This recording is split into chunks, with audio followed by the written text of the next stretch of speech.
can't live by bread alone. Yeah, this word got food in it. Stepping on the devil dome, you should see the bruise in it. Backing out the scripts, told a demon to stand down. Go against the Most High, we gon' see how it pan out. The Father gave me hope, fill me with the ghosts. Now they hate it when I glow. Joseph with the coat, looking for their fruit, but they ain't got no cantaloupe. The Messiah over Lio, you can't be a fan of both. Can't serve two masters. Bread of heaven with the living water, yeah, serving up a truth platter. We ain't idolizing no folly, now we setting up a new standard. When Christ touched down, make the whole earth shake like Bruce Banner. Yeah, bringing them troops to ya. End times getting spookier, warfare getting nuclear, mankind getting goofier. They intoxicated with a wine, damn, she done roofied them. I'm checking every word, spirit doctrine like a proofreader. I hate these Nicolatans, hate these graven idols, man, I hate these flipping pagans.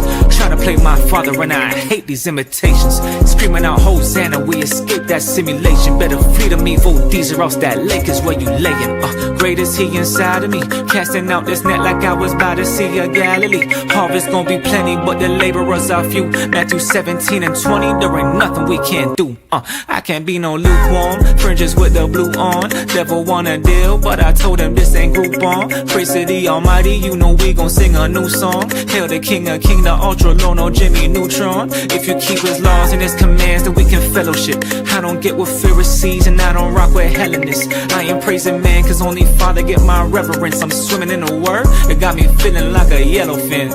Yeah, big stepper, Mr. Demon Chin Checker, trying to hear that well done, cause I feel that displeasure. Father pouring out the wrath, and he got a big measure. If it ain't about the kingdom, then I don't give a six letter. You got faith in the Messiah, you got power.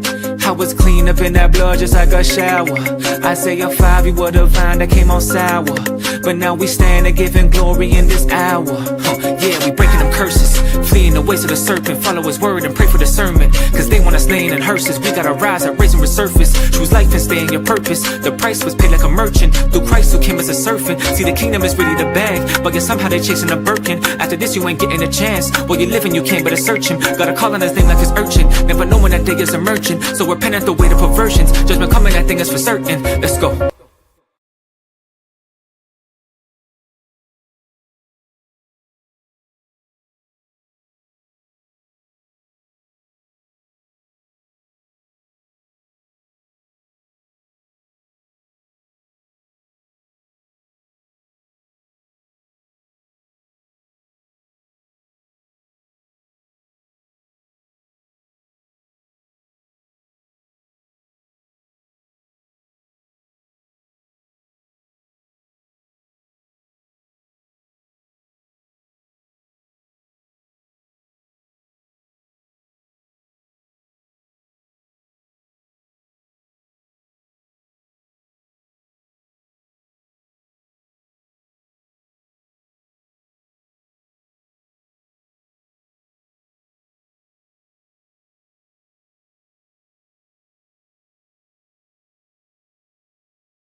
All right, Shalawam family. First and foremost, I want to give all praises, all glory, and all honor to the Most High God, whose name is Yahawah. Of course, I do so in the name of His only begotten Son, Hamashiach, Yahawashi, who the world inwardly calls Jesus Christ. It's your brother Yasharahla, and I'm being joined by my good brother Shalawam. Sharkahan Kalaki. What's going on out? Shalawam, man. How we living, chat? All praises, man. So it is we are getting ready to enter into the Shabbat, right? We're here in the East Coast, here in the city of Philadelphia, and the sun is getting ready to set soon, and we will be entering into the Holy Shabbat. So Shabbat Shalom, early Shabbat Shalom to all the lunar Sabbath keepers, all the true Sabbath keepers. Shabbat Shalom to you, brothers and sisters. Yeah, guys, this is a Q&A, open Bible Q&A. It's also Who Wants Smoke, right? So if anyone has questions, feel free to ask them in the chat. I'll also put a link here in the chat for you to join. You can join and ask your question as well, right? So you don't have to ask the questions in the chat. You can come on screen, and we'll dive into your question through the Spirit. All right. Make sure you guys like and share the video. Right, we're rebuilding here, the House of Bread, man, through the Spirit and power of Yahawashi shanyam-ishar. We are rebuilding, and we're doing things a little differently in here in House of Bread. So, of course we were raised in the Sakari, right? And myself, I've been in the truth since fall of 2018. Been on the House and Hedges since then through the Spirit and power of the Most High God. And when I would say it was probably around like late April 2019. It was just myself, the good brother Nakawam down there in Houston, Genesis Houston now, as well as this elder by the name of Matawathya. And it was just us three laboring here in Philly.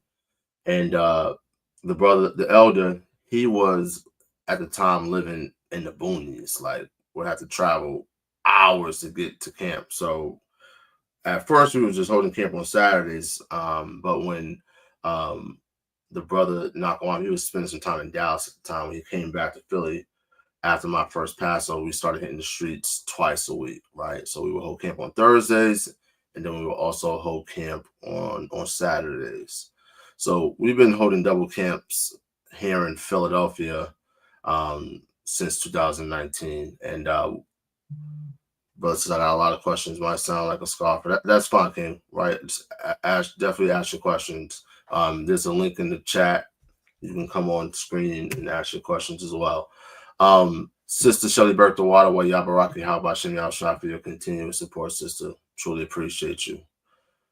May the Most High God bless you 1,000-fold. All right. So we've been here in Philly. We've been doing a lot of just switching things up. You know what I mean? Because going on the House and Hedges and just posting up on the block, holding camp, with a sign, microphone, right? A lot of people a lot of people know about the Hebrew Israelites, right? And a lot of people, they think of us as just individuals who just yell, right? We just yell at people, right? And what we're trying to do here at the House of Bread is, of course, our people need the rebuke, right? First and foremost, but we also got to show our people that we actually love them, right? We come out week in, week out to teach them the truth of the Bible and to bring them close to the Most High God. But a lot of them, they don't see that as love, right? The scripture said open rebuke is better than secret love. They don't see that, right? They don't understand Leviticus 19, 17, 18, right? That love is rebuking your neighbor, not suffering sin upon them. Most of our people don't even know what sin truly is, right? So,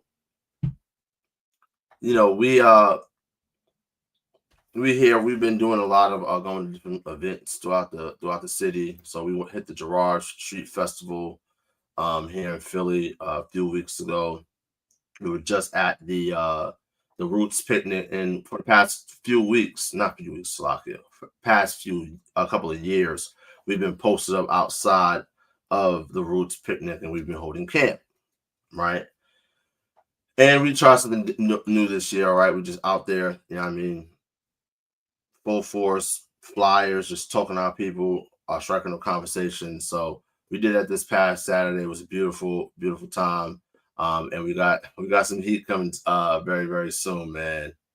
Very, very soon from that event. But you know, we plan on hitting a whole bunch of events here in Philly throughout the summer, you know, throughout the region. So if you guys are in the Philly, you know, Baltimore, Delaware, New Jersey area, right? There's an event in your area and you want us to slide out, you know, definitely hit us up, right? Our email, let me put the email. Do I have camp email here? All right, I'm gonna create a new banner, right? I'm gonna get to your question in a second, brother, right? And while you're doing that too, one thing I do want to add to that, if I could, is going back on our experiences first coming into the truth. It's like we find out about the truth, but okay, we don't know if there's an Israelite in our area where we can keep the commandments with, or somebody to like congregate with, or build a community with. So that's one thing we at the House of Bread are striving to do. Like, if you're new in the truth and you come in, we want to like have a place for you to congregate with, even if we're not in your immediate area. At least put you in contact with somebody where you can be with, because coming into the truth, you don't know who's an Israelite or who's a practicing Israelite where you can congregate with, and it gets very lonely. And some people fall by the wayside because they don't have anybody else with them. So we're trying to actually build that community to show that brotherly love. So we're trying to actually exemplify that brotherly love at the House of Bread. Kind of person, most high. All right, so this is our email right here. You can email us here at houseofbreadcamp@gmail.com. If there's an event in your area that you'd like us to slide out to and, you know, have representation, and of course just engage with our people. What we're finding is that people are more willing to engage when it's not just a big crowd, right? When it's not like us on a line looking militant, right, and whatnot, with a microphone and, you know, engaging in that way. So we're finding some really good interactions with brothers and sisters, just like on a one-on-one basis. So the brother King Chronicle says, what does it mean by their fire not being quenched in Isaiah 66:24? And does it relate to the so-called everlasting fire in Revelation? So yeah, let's take a look at that. If you guys haven't watched the brothers over at Genesis, shout out to them brothers, Deacon and Hassad. They came out with a new breakdown about the lake of fire, and we here at the House of Bread have been analyzing it, and yeah, them brothers is on point, man. I remember I was talking to Deacon a few days before they even did the video, and I was like, yeah, bro, yeah, y'all on to something. So we'll take a look in just a second. Let me pull up the browser. All right, let me pull up Blue Letter. But good question, brother. So make sure there's any other questions for those.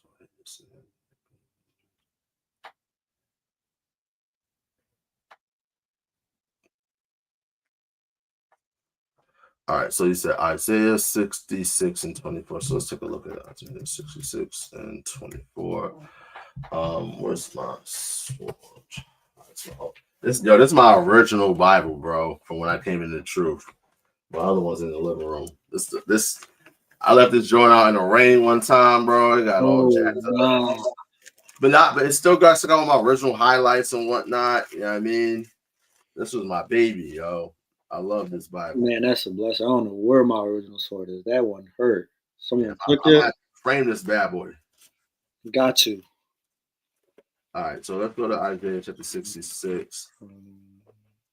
And bro, I got a page getting ready to fall out this joint. And guess what book it's in? Take a guess what book it is in. Page about to fall out. Isaiah. You know it. And guess what? It's right around 60, 61, 62. So, you know what I mean? Isaiah is one of my favorite prophet. So, all right, so let's take a look. Isaiah's down.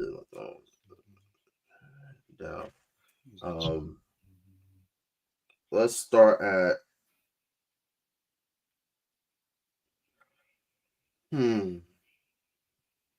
let's start Isaiah chapter 66 and verse 15.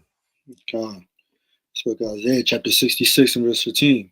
Behold, the Lord will come with fire and with his chariots like a whirlwind, to render his anger with fury and his rebuke with flames of fire. For by fire and by his sword will the Lord plead with all flesh, and the slain of the Lord shall be many. So let's slow down right there, right? So this is an end time prophecy, right? This has to deal with us being in the wilderness, right? Now, when we read Ezekiel, what's that? Ezekiel the 20th chapter. Yeah. Ezekiel 20th chapter. Right. Now, just so brothers and sisters understand, like a lot, they say there's no such thing as a stupid question. I don't agree with that. However, there be times where brothers will ask me questions, and I'm like, did you actually read the Bible? Did you actually read what you asked me? Like, it's really plain, right? So one thing that I learned early on when I started, when I came into the truth, is like, if you don't know what something means, right, you should read a little further up for context and a little further after to understand, what's being spoken about. And that's a problem. Hebrew Israelites, listen, we get on Christians for taking Bible verses out of context all the time because they do, right?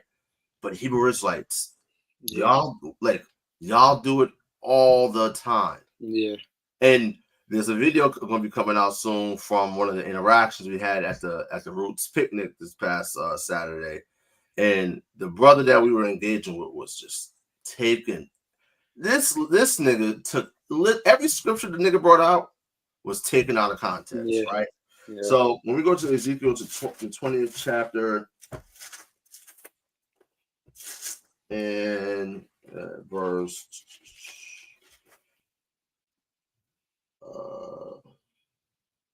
verse 33, it says, starting at really 33, it says, as I live, saith the Lord YAHAWAH, surely with a mighty hand, with a stretched out arm, and with fury poured out, will I rule over you. He's speaking to Israel.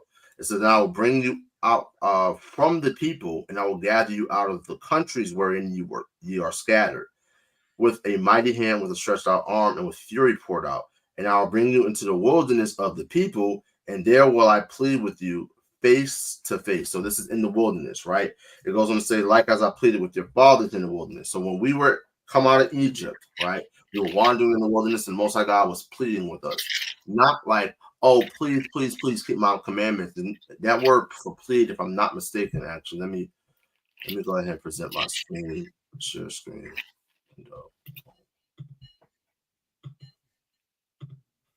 Right.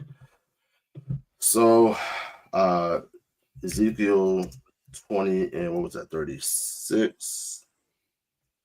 Yes, 36, right? So check this out. So this word for plead, right, is the Hebrew word shapat, right? Now, let's see if we got any Hebrew scholars. What does the word shapat mean, right? Actually, let me just make sure. Let's just remove it from the screen real quick. What does the word shapat mean? Anyone know? So when the Lord says he's going to plead with us, what does that mean? Is he saying, please, baby, please take that, baby? No, it's not what the Lord is saying. You know what I mean? Anyone got any guesses of what the word shapat means? Judge, right? It means to judge, right? So The Lord's going to judge all flesh, right? Of course, talking about the Israelites, right? This is Judgment Day, right? It goes on to say, and I will bring you from the into the wilderness of the people, and there will I plead with you face to face, as I pleaded with your fathers in the wilderness. So he judged our fathers in the wilderness of the land of Egypt. So will I plead with you, save the Lord Yahawah. So just as he pleaded with our fathers, just as he brought us into the wilderness outside of Egypt, and he, judged us, tens, if not hundreds of thousands of the Israelites, right, were put to death in the wilderness, right? It says, and I will cause you to pass under the rod, and I will bring you into the bond of the covenant. Verse 38, and I will purge out from among you the rebels, and them that transgress against me. I will bring them forth out of the country where they sojourn, and they shall not enter into the land of Israel, and ye shall know that I am Yahawah, right? So the Most High God is going to plead with the Israelites, right, in the wilderness, right? So let's go back to Isaiah 66, 17. It's Isaiah 66 and verse 17. They that sanctify themselves and purify themselves in the garden, behind one tree in the midst, eating swine's flesh, an abomination in the mouth, shall be consumed together, saith the Lord. Shall be consumed together, right? What consumes something? Fire, right? So it says, for by fire and by a sword will the Lord plead with all flesh, right? The Lord's word is likened unto a fire, right? And who's the word of God made flesh? Mashiach Yahawashi, right? So he's going to be back on the scene at that time, right? And in the wilderness, right, there's going to be Israelites gathered from all over the world, right? Israelites from all over the world will be brought back, right? Because as we read in Deuteronomy 30, and as we just read in Ezekiel 20, the 20th chapter, that the Most High God is going to gather us from all the countries and where we've been scattered, right? Let's read on. Verse 18, for I know their works and their thoughts. It shall come that I will gather all nations and tongues, and they shall come and see my glory. And I will set a sign among them, and I will send those that escape of them unto the nation, to Tarshish, Pul, and Lud, that draw the bow, to Tubal and Javan, to the isles afar off, that have not heard my fame, neither have seen my glory. And they shall declare my glory among the Gentiles. So this is going to take place over time, right? I feel like a lot of times, brothers and sisters, they don't understand that prophecy is going to unfold step by step, right? Yeah. A lot of times, we get into this mindset like, man, I can't wait for the kingdom. I can't wait for the kingdom, right? But Yahawashi says the kingdom cometh not by observation, right? They're not going to say, oh, lo there and lo here, right? But the kingdom is within you. So we are the kingdom, right? He also teaches that since the days of John the Baptist, the kingdom suffereth violence, and the violent take it by force, right? So Israel, right, the elect of Israel, we are the kingdom, right? The dominion is going to come to the daughter of Zion, pursuant to Micah, the 4th chapter, right? So when we're looking here, right, us going among the Gentiles, Lord willing, of that number, right? The elect men of the nation of Israel are going to go and gather some of our people who are scattered amongst the Gentiles, right, who have not heard of the Most High's fame, right? Read on. Verse 20, and they shall bring all your brethren. And they shall do what? They shall bring all your brethren. Bring all your brethren from amongst the Gentiles. Read on. For an offering unto the Lord out of all nations, upon horses and in chariots, and in litters, upon mules and upon swift beasts, to my holy mountain Jerusalem, saith the Lord. Mm-hmm. As for the children of Israel, bring an offering unto a clean vessel into the house of the Lord. And just so y'all know, like this word litters, like when you see like a king being sitting on that platform, just laid out, and you have servants carrying them, that's what a litter is, right? Yeah. Read on. Verse 21, and I will also take of them for priests and for Levi, saith the Lord. So again, Levi has been scattered amongst the tribes, as we read in Genesis 49th chapter, right? Mm-hmm. So amongst these brethren, the children of Israel scattered throughout the 4 corners of the earth, some of them may not have heard of Yahweh's fame, right? Yeah. That's what, of some of those that are brought back, some of them are going to, of course, get down with the get down.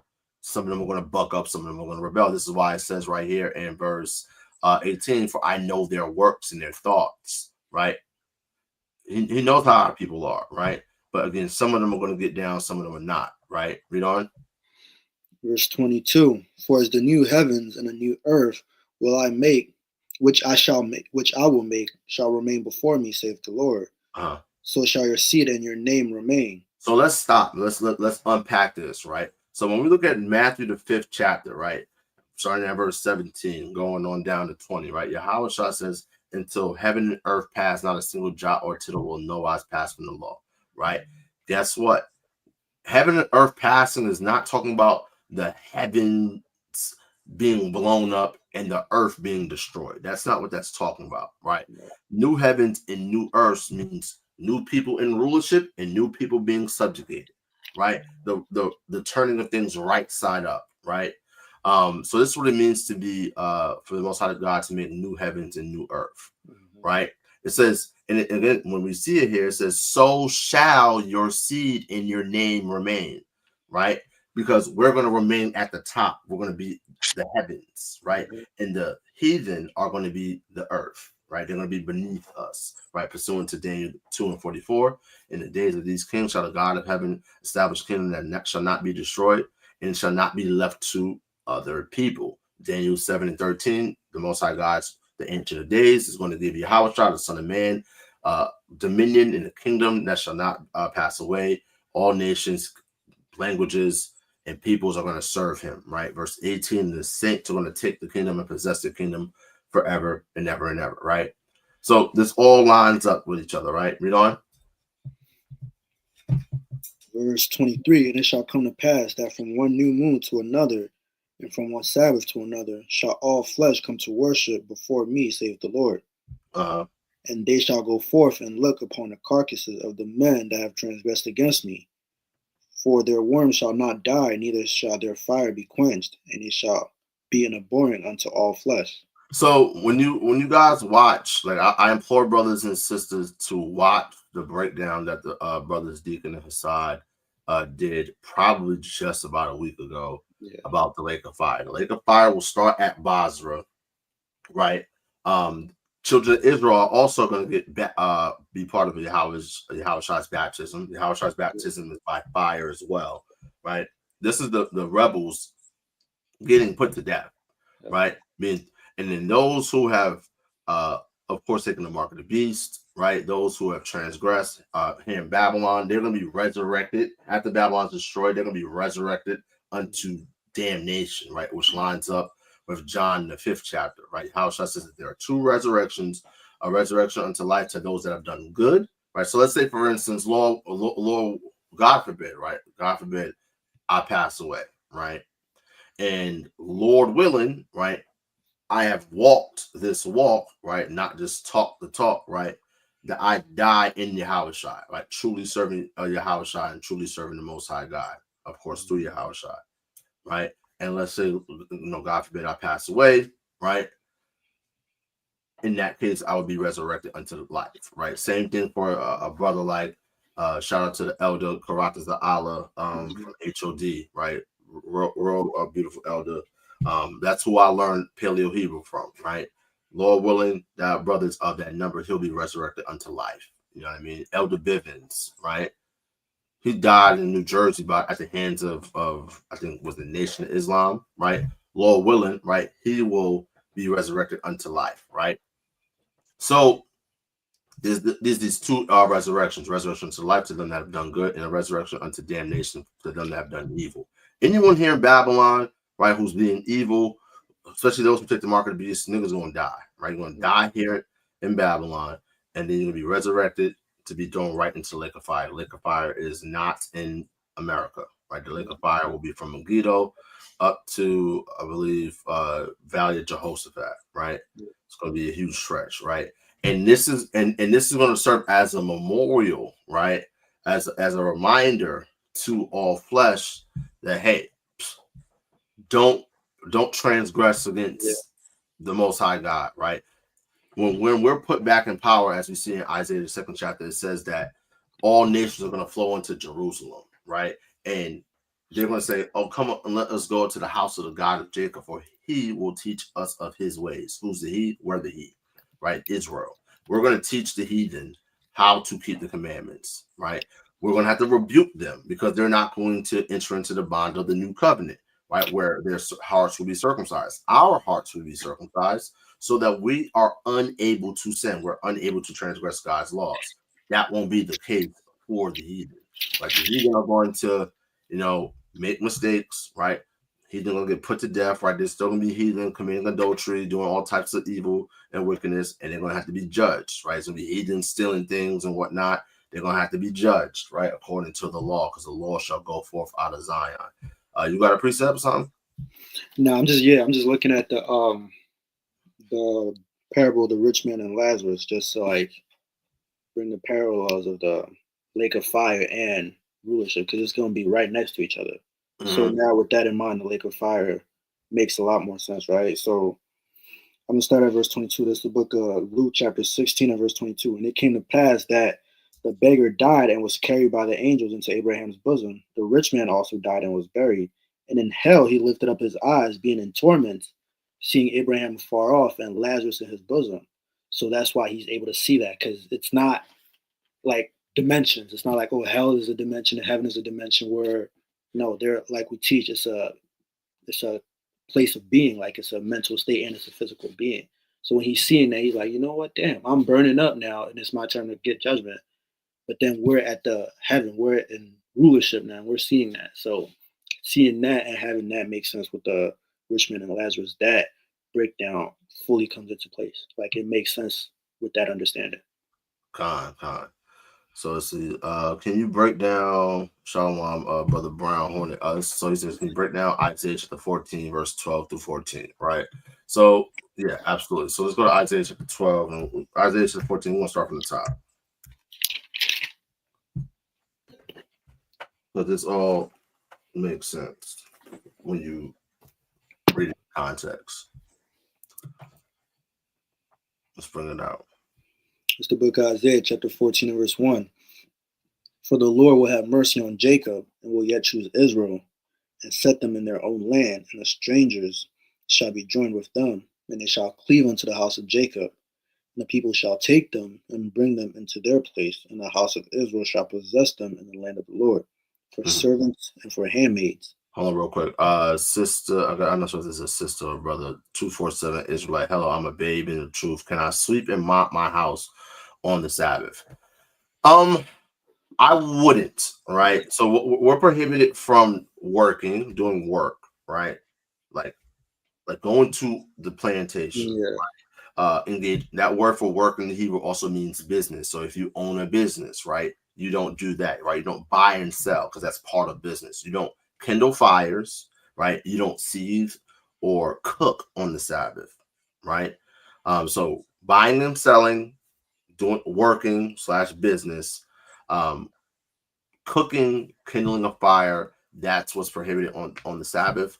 I would say let's say you spilt something, right? If you spill something, I wouldn't say that you're in sin for sweeping it up and tossing it in the trash. But what I would say is if you're trying to clean the whole crib, Whole house renovation on the Sabbath.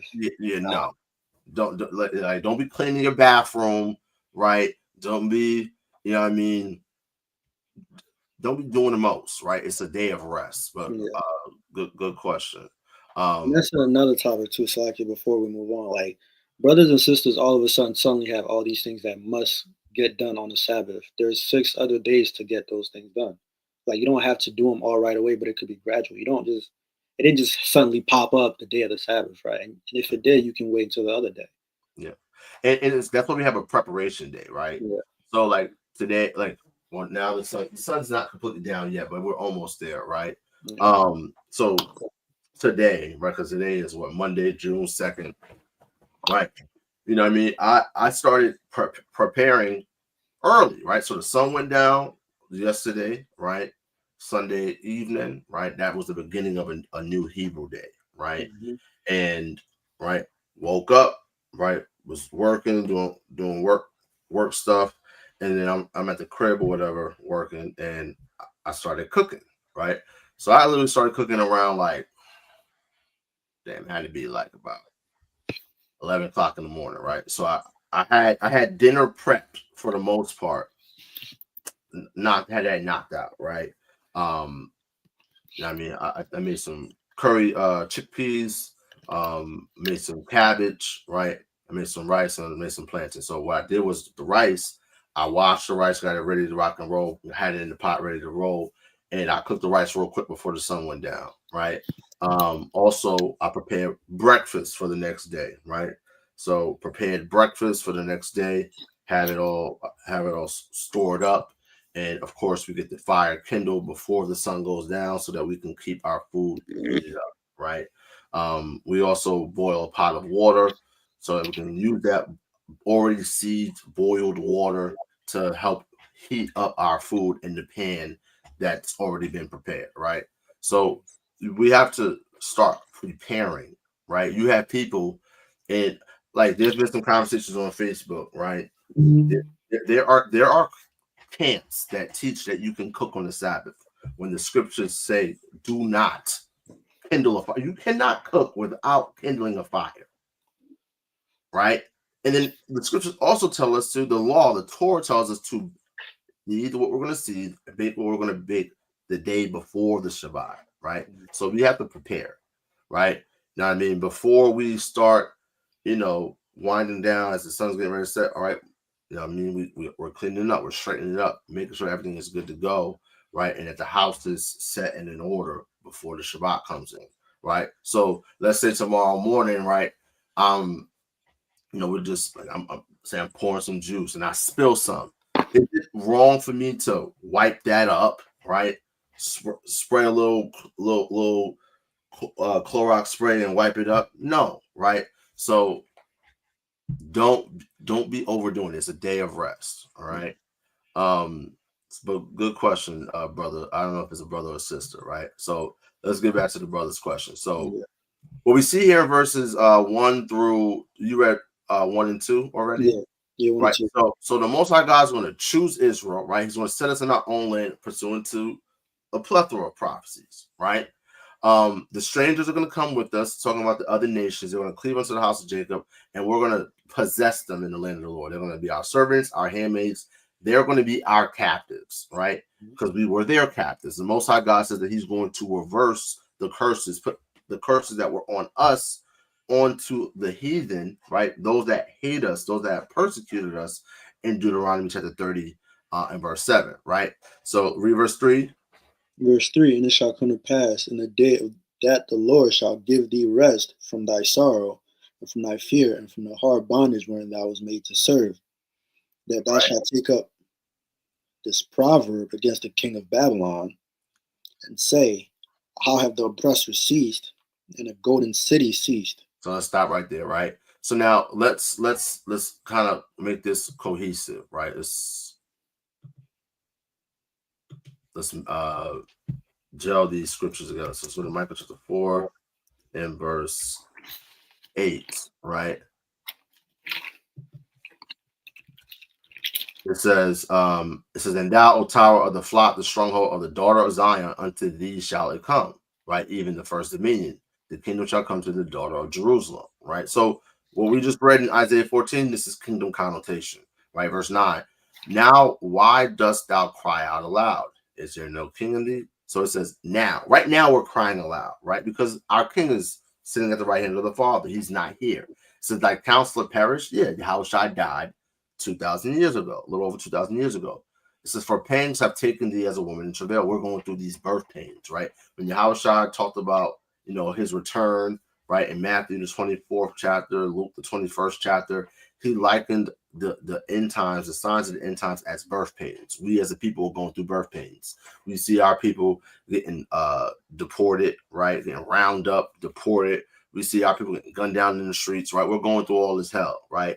And that's why we're crying, right? It says, be in pain and bring forth, in labor to bring forth, O daughter of Zion, like a woman in travail. For now shalt thou go forth out of the city. When you see the phraseology out of the city in reference is Jerusalem, right? So we were cast out of Jerusalem in between 66 and 73 AD, right? Of course, 70 AD, Jerusalem is destroyed. The city is, the temple is burnt, right? And many of us are led away captive into all nations, as Yahawashi said in Luke 21:24, right? It says, and thou shalt dwell in the field, right? So this, of course, lines up with what's that, Revelation, the 12th chapter, if I'm not mistaken. All right, talking about how the earth helped the woman, right? This is us making our way, primarily the tribe of the kingdom of Judah, right? Of course, you had diverse of Ephraim and Manasseh and some of the other northern kingdom tribes amongst us, right? We went and we cultivated West Africa, right? We developed civilizations there, right? Us along with Canaanites, right? Because they were always around us, right? They were always a thorn in our side, as the scripture said, right? And it says, thou shalt go even to Babylon. So from West Africa, so from Jerusalem to West Africa, West and Central Africa, we were taken, right, and brought to Babylon, right? Here we are in Babylon, the Great, right? There shalt thou be delivered. There the Lord shall redeem thee from the hand of thine enemies, right? So we know that this is not talking about ancient Babylon, because when right after we were under the control of the Babylonians, we were in captivity to the Medo-Persians, then the Greeks, then the Romans, right? So it goes on to say, now also many nations are gathered against thee that say, let her be defiled and let our eye look upon Zion, right? So of course, this lines up with the valley of Jehoshaphat, or Yahawashi, which means Yahweh's judgment. It says, but they know not the thoughts of Yahawah, neither understand they his counsel, for he shall gather them as sheaves into the floor, right? What is this talking about, right? For the feast of first fruits, we're told to bring the sheaves of our first fruits unto the priests, right? These are stalks of grain, right? So when you take stalks of grain, right, you have to separate the kernel, like the wheat berries, right, or the barley berries. This is the fruit of the wheat, right? In order to separate it, you take it to a threshing floor and you beat it, right? So now the Lord is likening us beating the other nations to you beating wheat, right? So it says, but they know not the thoughts of Yahawah, neither understand they his counsel, for he shall gather them as sheaves into the floor. Arise and thresh, O daughter of Zion, for I will make thine horn iron, and I will make thy hooves brass. Thou shalt beat in pieces many people, not just one nation, many people, and I will consecrate their gain unto Yahawah, and their substance unto Yahawah of the whole earth, right? Mm-hmm. So this is, again, kingdom connotation. So let's go back to Isaiah 14 with that in mind, right? It's at this time when we have, right, now we're ruling over our oppressors. We're going to take this proverb against the king of Babylon, right? This is talking about essentially the Edomites. The Edomites rule Babylon. They're called the daughter of the Chaldeans, right? Let's read on. Verse 4. That thou shalt take up this proverb against the king of Babylon and say, how have the oppressor ceased and the golden city ceased? America, isn't America called? Didn't immigrants believe that America was paved with gold? Literally. Right? America's a golden city, right? Read on. The Lord hath broken the staff of the wicked and the scepter of the rulers. Mm-hmm. He who smote the people in wrath with continual stroke. He that ruled the nations in anger is persecuted, and none hindereth. So America has not just oppressed, of course, the saints, the children of Israel. They have also oppressed other nations. This is why we see what's going on all over the world, right? America has enabled the state of Israel to commit genocide against the Palestinian people, right? They drop bombs on Hiroshima and Nagasaki, right? They'll topple your governments, right? They'll set up coups. We know what they did in Libya, right? They set up coups in Guyana. Like America, right, which is ruled by the Western European Caucasian, right? They're the kings of the world, right? This is talking about the king of Babylon, right? America is Babylon the Great. So they have oppressed all these nations, right? So we're taking up this proverb against them, right? These people have oppressed not just us, but they also oppressed the other nations. So now they're saying, how have the oppressor ceased? How have the oppressor of all oppressors, right? You watch the movie Black Panther. Shuri said, get your hands off of me, colonizer, because this is what these people have done, right? They're known for all of the evil that they've done in the earth, right? Read on. Verse 7, the whole earth is at rest and is quiet. They break forth into singing. So again, for instance, book of Proverbs, chapter 29 and verse 2, right? It says, when the righteous are in authority, that will be us, the Israelites, the people rejoice. But when the wicked beareth rule, the people mourn. Now, the scriptures call Esau, right, the Edomites, in Malachi 1, the border of wickedness, right? They're the border of wickedness right here, right? And then Job 9 and 24 says that what? The earth has been given into the hand of the wicked. He covered the faces of the judges thereof. If not, where and who is he? So the wicked of the earth, the Edomites, they have control over the earth, right? They have it in their hands, right? So this puts this proverb, this parable against them. It puts into more perspective. The whole earth is at rest. Why? Because the righteous will be in authority. The Israelites will be in authority, right? The people are going to be quiet, right? The whole earth is going to be at rest. Now, obviously, that does not mean that they're not going to be serving us, right? They're going to be in the fields, plowing our fields, dressing our vines, building up our walls, because the Most High God hates robbery, right? And whatever a man soweth, that shall he also reap, right? But we're not going to be just dropping bombs on people, right? We're not going to be going around raping people like what the Western European Caucasian has done all over the earth, right? Listen, if there were people in Antarctica, guess what? The Western European Caucasian would have went to Antarctica and they would have raped those people into oblivion, right? Listen, man, if they could go to Mars, right? And if there were Martians on Mars, guess what? They would be colonized right now, right? So let's read on. And so I could too. Before we go, this like you remember the military brother we was talking to about how he was so against black people. Yeah. So it just popped into my mind like the whole world has been so like conditioned to view rulership as like it can only ever be tyrannical that when we say, oh, it's going to be world peace on earth, they can't comprehend that because if somebody's in charge, they can only drop bombs, they can only colonize people. That's what they've been so used to, but according to the Bible, that's not how it should be. That's like if you like, let's say that you in a world, right, and you dealing with a woman who went through abuse, right, and when she meets a good man who's not going to abuse her, it's going to take us some time to realize, oh, this is what a good man, real man is like. You know what I mean? And when you really look at our relationship with the other nations and following their gods, we've been in abusive relationships, right? But when we come into the knowledge of the truth and we come back to our husband, right, the Most High God, right, you know, he treats us good. You know what I mean? So that's a great point right there. So let's keep going. Verse 8. Verse 8. Yea, the fir trees rejoice at thee, and the cedars of Lebanon, saying, since thou art laid down, no feller is come against us. So now this is like a double entendre. That's why I love the Most High, man. Like, listen, he's a top spitter, right? So the trees represent the nations, right? The cedars of Lebanon. Lebanon was known for their cedar trees, right? The scripture said the Assyrian was a cedar in Lebanon, right?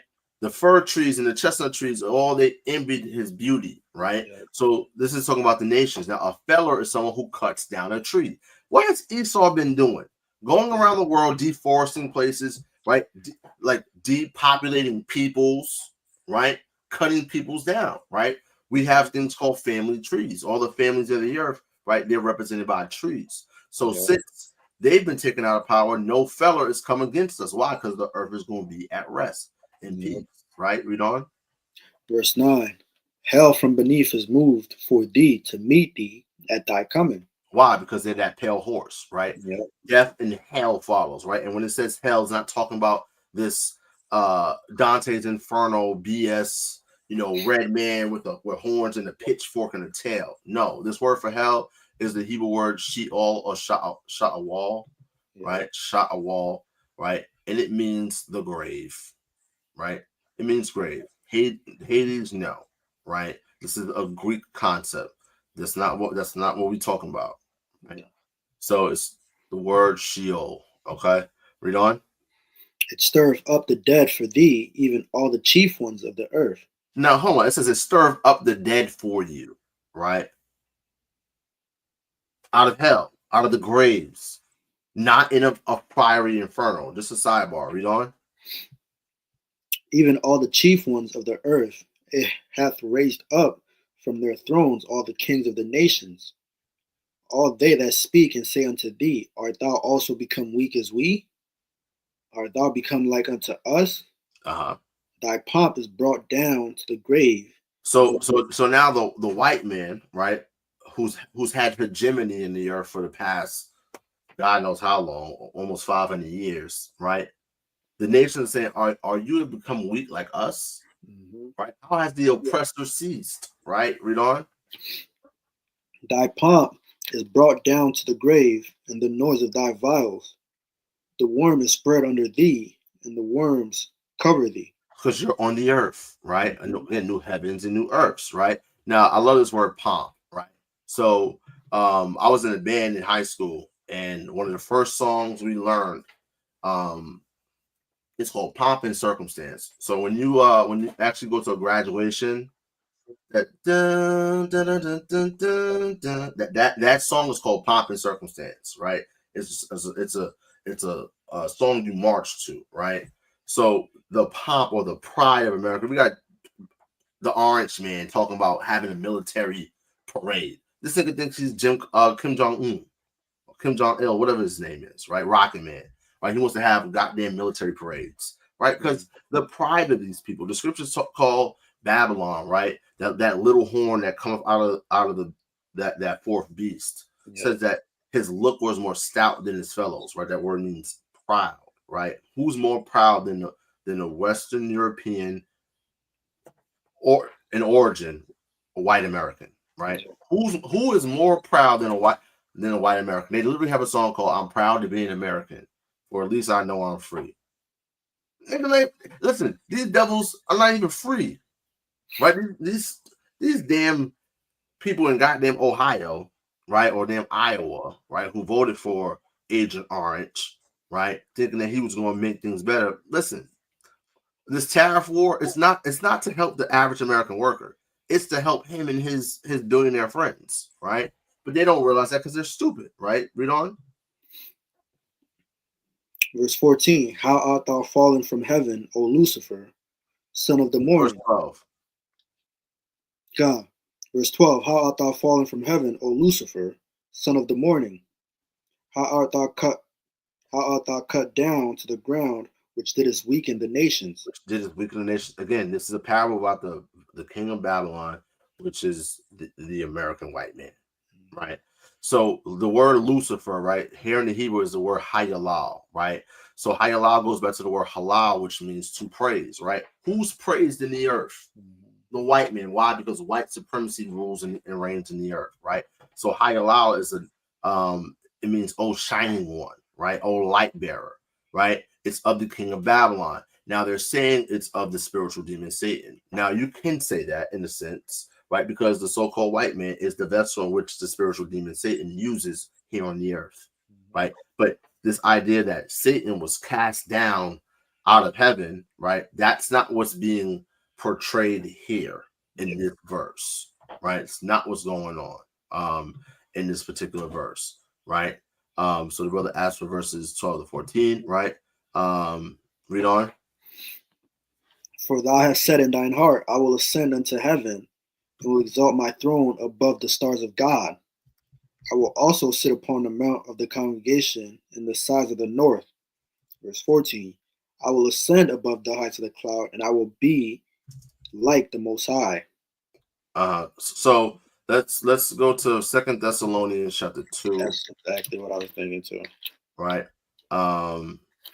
Let's start from the top, right?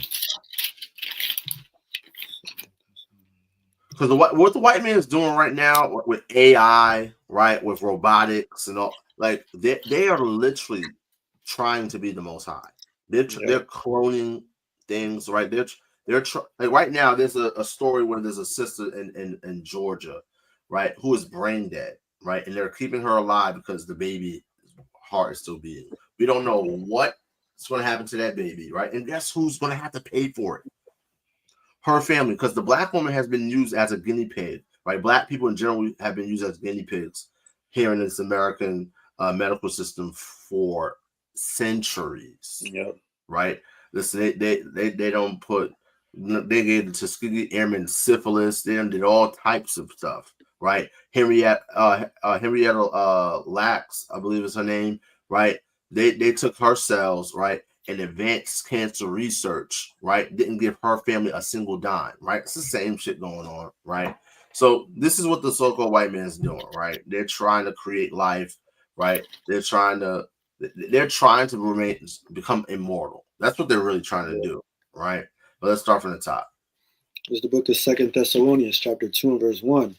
Now we beseech you, brethren, by the coming of our Lord Hamashiach Yahawashi, and by our gathering together unto him, that ye be not soon shaken in mind, or be troubled, neither by spirit, nor by word, nor by letter, as from us, as the day of Christ is at hand. Let's stop right there, right? So the apostles believed that Yahawashi was going to return within their lifetime, right? Based off of one, their understanding of prophecy, right? And we can even see in Acts 1 and 6, they asked, will you that at this time restore again the kingdom to Israel? So they understood that the kingdom was going to be given to Israel, right? Because they understood prophecy. They understood Micah 4 verses 8 on down, as we just read. They had an understanding of Daniel 7 and Daniel 2, right? Because that the Roman Empire, they understood that, hey, the Roman Empire is this fourth beast, right? However, they didn't understand that the Roman Empire would be divided, right? And would be revised, okay? And again, they didn't necessarily understand everything because everything wasn't revealed. If we look at Revelation, John the Revelator, who was scholars believe that John the Revelator was the youngest of the apostles. He was probably a teenager during the time of his ministry, walking with Yahawashi. And he is called the apostle that Yahawashi loved. Right now, I have a theory. I believe that John the Revelator is from the tribe of Benjamin. We know that he more than likely would have been either Judah, Benjamin, or Levi. I believe that he's a Benjamite. Why? Because John is a typical Benjamite name. Look at Jonathan, Saul's son, right? And the fact that Yahawashi had that love for him. There's a special connection between Judah and Benjamin, right? And it goes back to when we went down to Egypt to get grain, right? When we had to go back because Joseph said, listen, bring your younger brother, right? And Judah took responsibility for Benjamin. Benjamin was young, right? Judah was a grown man at the time. So that's my theory about John the Revelator. But, the apostles, they had the understanding that Yahawashi was going to return in their day. But when we look at all the apostles, they all died grievous deaths, right? The only one that we don't hear about dying a grievous death is John. Most scholars believe that John just died in prison in the island of Patmos, right? Now, the scriptures tell us in Deuteronomy chapter 33 that Benjamin is in the bosom of the Lord. Yeah. Right? He's protected all his days. So that's another reason why I believe that John the Revelator was a Benjamite, right? So John gets revealed this while he's in Patmos. I gotta look at the timeline, but many of the apostles were being persecuted and died by that time. So, circulating. They understood that they believed that the Yahawashi was coming back in their lifetime, right? Obviously, that did not happen, right? That we look at Hosea 6, right? Hosea 6 is another key to understand that Yahawashi wasn't going to return at that time, right? So that's what it says, that the day of Christ is at hand. They really believe that, and I don't blame them, right? We're supposed to be hastening the day, right? So let's read on in verse 3. Verse 3: Let no man deceive you by any means, for that day shall not come except there be a falling away first. So Yahawashi is not going to return until there'll be a falling away first, right? Read on. And that man of sin be revealed, the son of perdition. That man of sin, right? That the son of perdition. The word perdition means destruction. Who is that man of sin? Who is the son of perdition, right? It's the white man. It's the Edomites, right? Now, they, of course, had power during the time of the Romans, but that power was going to be magnified after that kingdom was divided, all right, and revised, right? Read on. Verse 4, who opposeth and exalteth himself above all that is called God. He opposes, he's opposite of and exalts himself above all that is called God, right? Read on. Or that is worshipped, so that he as God sitteth in the temple of God, showing himself that he is God. So again, this is not talking about this idea of the Antichrist. There's no the Antichrist, because the scripture said there are many Antichrists, right? The scripture tells us that if you deny that Yahawashi came in the flesh, that you're an Antichrist, right? And so there's a plethora of Antichrist, right? So this man, again, this same person, the same individual, not individual, but collection of people, right? The so-called white man, American white man, right? The son of perdition, right? How is American white man the son of destruction? They're the only people to use a nuclear bomb in the history of humanity, to drop fire from heaven, right? So that's what that's going into, King. All right, this is a parable against the king of Babylon, right? Which is so-called white people, right? So-called American white people, to be specific, right? So let me just catch up here and see if there's any other questions. That was a lot from just one question. So IOCK question: camps not unifying, is that biblical? And will the unification occur only after Christ's return? Well, let's take a look, right? Let's go to Isaiah chapter 52 and verse 7. Yep. I got it. All right. This is book of Isaiah chapter 52 and verse 7. How beautiful upon the mountains are the feet of him that bringeth good tidings, that publisheth peace, that bringeth good tidings of good, that publisheth salvation, that saith unto Zion, thy God reigneth. So this person whose feet are so beautiful, this is Yahawashi, right? He's the one that's bringing the gospel, the good news, right? He's publishing peace, right? He's called the Prince of Peace, right? He's called Shiloh, right? Shiloh means tranquility, peace, synonymous, right? Bringeth the good news, right? And publisheth salvation. He's the one who's going to bring that salvation, right? Read on. Verse 8, thy watchmen shall lift up the voice, with the voice together shall they sing, for they shall see eye to eye when the Lord shall bring again Zion. Now, the Lord has not brought again Zion. So the idea that all the camps are going to be united under one, this whole idea that commanding to LionOfYahawah commands that all Israelites come to the 65th annual Passover, the Lord's Passover, the only Passover ever. That's just vainglory, right? That's vainglory. Fuck ISUPK, right? I'm just saying that, right? Because again, when we look at this, when we look at prophecy, the scriptures tell us that the Most High God is going to judge the house of Israel, right? That he's going to sift the house of Israel. It also tells us in Amos the 8th chapter that the leaders, the rulers, the evil rulers of the nation of Israel, the Most High God's never going to forget their hurtful works, right? So niggas like this, right? And people being silly enough to think that, oh my God, why they not united? Blah, blah, blah. Listen, man, we're not going to be, right? Listen, and again, there's a plethora of brothers in different camps that I love, I rock with, like really, really like as well. Like, listen, my brother Daraj from True Nation, that's my brother for real, right? But we don't agree on everything, right? We don't have to. That doesn't mean that me and him not gonna be brothers, right? See, my thing is, I don't like evil niggas. All the evil niggas in Israel, fuck you. All you evil leaders, all you evil niggas that's following behind them, right? You silly blind sheep following these blind evil leaders. Fuck you niggas too, right? Straight like that. There's not going to be this unity in the sense that people be thinking. Now, again, there's nothing wrong with, you know what I mean, brothers of WFI, brothers of Genesis, brothers of, you know what I mean, Anointed House of Saints, right? Holding unity camp together, right? Because again, for the most part, again, if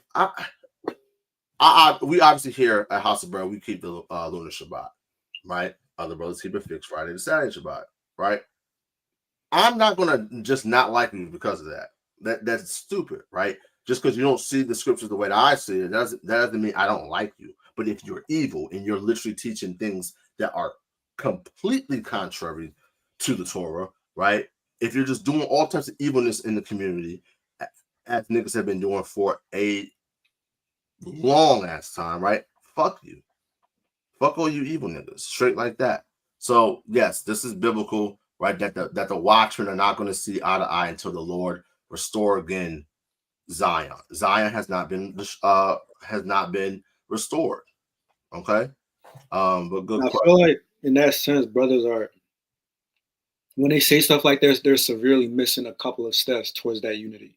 Like there has to be things that are, first of all, we're in the process of teaching our people, right? It says that Zion has to be established first, but unity can't come at the price of righteousness. Like we can't just unite and then not do what the Bible commands us to do and then say, oh, for the sake of unity, let's just, no, that's not how it does. You're skipping steps. There's only disunity because we're not behaving how we're supposed to be behaving. And scripture talks about, I think it's Matthew 6:33, right? Seek ye first the kingdom of heaven and all these things are going to be added unto you. That unity is going to come, right? Once we start actually looking towards the scriptures and doing what it says.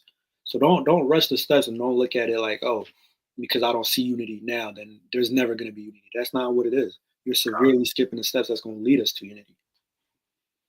And here's the thing, right? I mean, the scripture, the Torah tells us you got to put evil out of Israel. Yeah.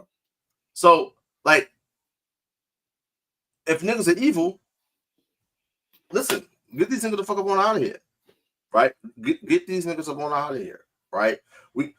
Because here's the thing: if you see niggas doing evil shit and it's not getting checked, then you think, oh, it's okay to do that evil, right? Like for instance, in the Torah it says if a child is just rebellious, right, and he just will not listen to his parents, and it's a continuous thing, right? They bring his ass to the judges, right, and the elders. They take his ass outside of the city and they stone him with stones in front of everyone, so that everyone else will fear.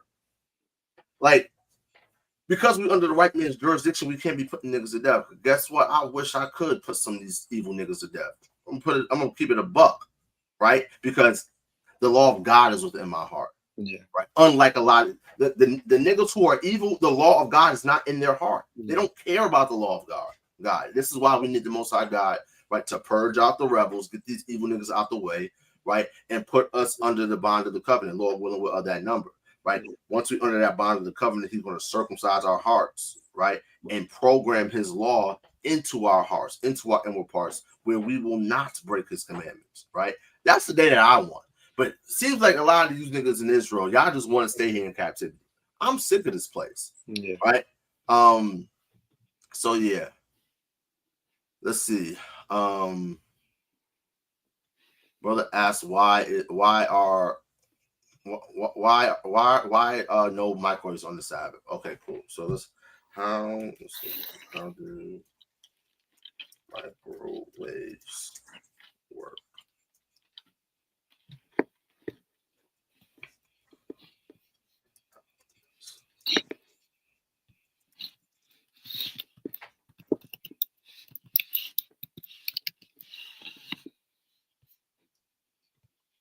Okay, so let me show my screen real quick, right? So let's take a look, right? So I asked, how is fire created? Fire is created through a chemical reaction called combustion. This reaction requires three key components: fuel, right, oxygen, and heat. Heat. You need heat in order to create a fire, right? When the fuel source is heated to its ignition temperature, in the presence of oxygen, rapid oxidation reaction occurs, releasing heat and light as fire, right? So fire is the byproduct of heat being kindled in fuel, right? And of course, in the presence of oxygen, right? There's oxygen all around us, right? There's oxygen inside of your microwave, right? So now let's look at the word kindle real quick, right? Because we're told not to kindle a fire on the Shabbat, right? You shall kindle no fire throughout your habitations upon the Sabbath day, right? So let's take a look at this word for kindle. It's the word ba'ar, right? And it means to burn, consume, right?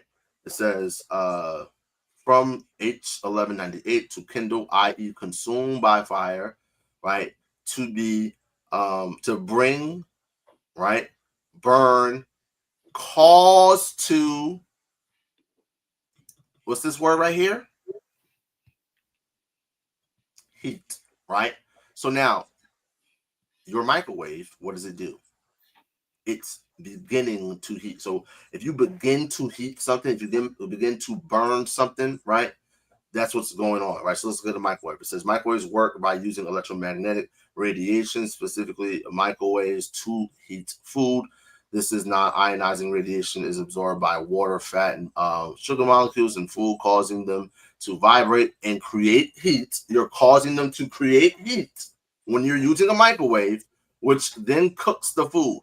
So that's why you're not supposed to use a microwave on the Shabbat, right? When niggas try to find loopholes and try to skirt around the law, right? It just shows the lack of the fear of the Lord, right? So if you use the microwave on the Sabbath, you are in sin. Stop doing it. Good question.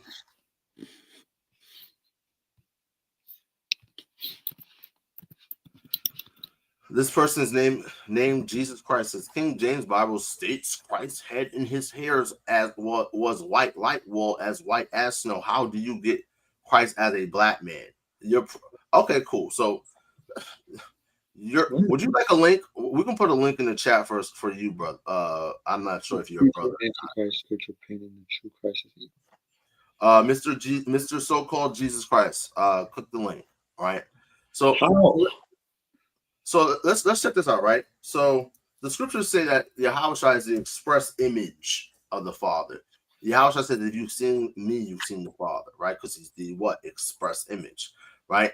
So Hebrews chapter 1 and verse 3, it says, let's just start at verse 2, a little bit more context. It says, hath in these last days spoken unto us by his Son, whom he hath appointed heir of all things, and by whom he also made the worlds, who being the brightness of his glory, in the express image of his person, and upholding all things by the word of his power, and when he had by himself purged our sin, sat down at the right hand of the majesty on high, right? So the Son is the express image of the Father, right? Let's take a look at Revelation chapter 4 and verse 2. Actually, I'll start from the top. It says, and after this I looked, and behold, a door was opened in heaven. And the first voice which I heard was as it were a trumpet talking with me, which said, come up hither, and I will show thee things which must be hereafter. And immediately I was in the spirit, and behold, a throne was set in heaven, and one sat on the throne. Who's the one sitting on the throne? The Father sitting on the throne. It says, and he that sat was to look upon like a jasper and a sardine stone, right? So let's look at what a sardine stone looks like.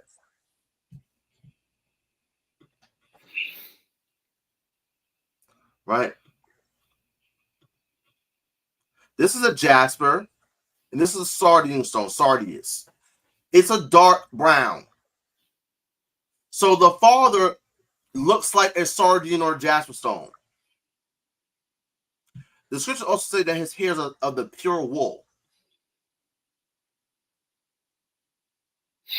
That's crazy. And then it says about Yahawashi, right, in Revelation 1, for silly niggas like this, right? It says that his feet like unto fine brass, as if they burned, past tense. Not that they were burning, because Christians like to play that game, right? No, his feet are like fine brass, right? So take a penny. If I dare anyone, right? Not today because of the Shabbat, right? Take a penny, right? And put it on, burn it, right? And then take the fire away, right? Once it's going to get darker. So Christ it says that he is his appearance, right? Because he's standing in the midst of a candlestick, right? A menorah, right? He has a garment down to his foot, right? The top of your feet all right, are not the same color as the bottom of your feet. And if he's standing, you can't see the soles of his feet. But guess what? He has on a garment, right? John the Revelator can see him standing, right, with a garment. He has a girdle around his waist, right? And I can see his garment down to his feet. So what? He can see his feet, right? Not only this, right? It's called the revelation. What does it mean to reveal? To show this person. So we're seeing the revelation of who the world calls Jesus Christ, Hamashiach, Yahawashi. It says his feet are like fine brass, as if it burned, past tense, in a furnace. Imbecile. But anyway, let's move on. That's insane. No, there's no certain scripture that you must read every morning or every night. Right now, the Shema is in Deuteronomy chapter 6. You don't. It's not a specific scripture that you have to read every day. It's not required for you to read it. Yeah. It is good to keep in mind, though, but it's not required for you to read it. God,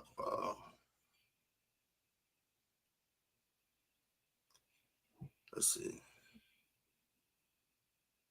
Some of the people who know the Israelites. Only person class. Let's keep reading these folks.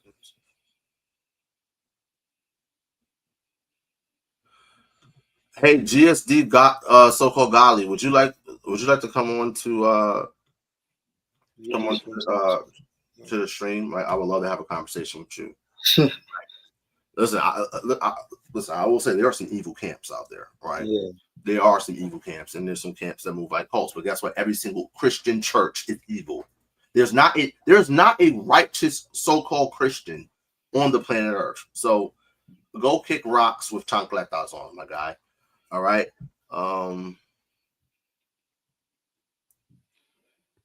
Let's see. I bet you won't click the link. If the trumpets are blown at the last seal, how can they?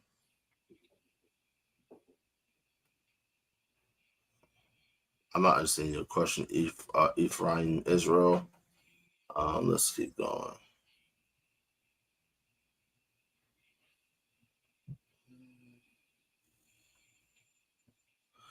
Brother Ruben, please listen. You said again, I don't agree with every camp, right? Some camps have terrible doctrines, right? There are camps that teach that you can cook on the Sabbath. That's a damnable heresy, right? You're gonna get condemned and put to death for that, right? There are camps that teach all types of madness, right? There are camps that teach that you only have to wear fringes on feast days. I've never read that once in the Bible, right? So I would love for you, sir, to click the link, right? Because just so you know, right, this is a Bible Q&A, but it's also a Who Wants Smoke, right? So if you want smoke, click the link. Don't be a puss, right, behind the keyboard, right, just chatting.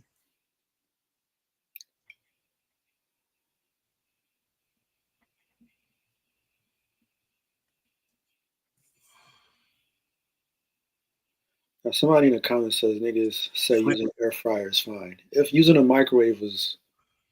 Using an air fryer is not fucking fine on the Sabbath. Let's use logic, guys. Come on. Like, I swear, the Israelite, like when I say the Israelites, I'm talking about so-called black Hispanics, Native Americans. Y'all are some of the most unbearable people on the planet. I don't know how Moses did it. Like, I don't know. Like, Moses did it. Listen, Lord willing, you know what I mean? You get to walk into that kingdom of that number. Listen, whatever Moses wants. Yeah. Whatever he could possibly want. You got it, Adawan. Whatever you want. Oh, you need to borrow this heathen for okay, yeah, you got him. Yeah, I mean, send them back whenever you see fit. Whatever you want. Right? Because he had to deal with these niggas for 40 years. Squeaky Clean, click the link. Another racist coward, right? You're the only coward. Click the link, Squeaky Clean, right? First link in the chat for Squeaky Clean, right? Why would I converse with someone with some illiterate loser who refuses to learn real truth? I'm pretty sure we were just reading things off of out of the Bible. So yeah. Do you know what the word illiterate means?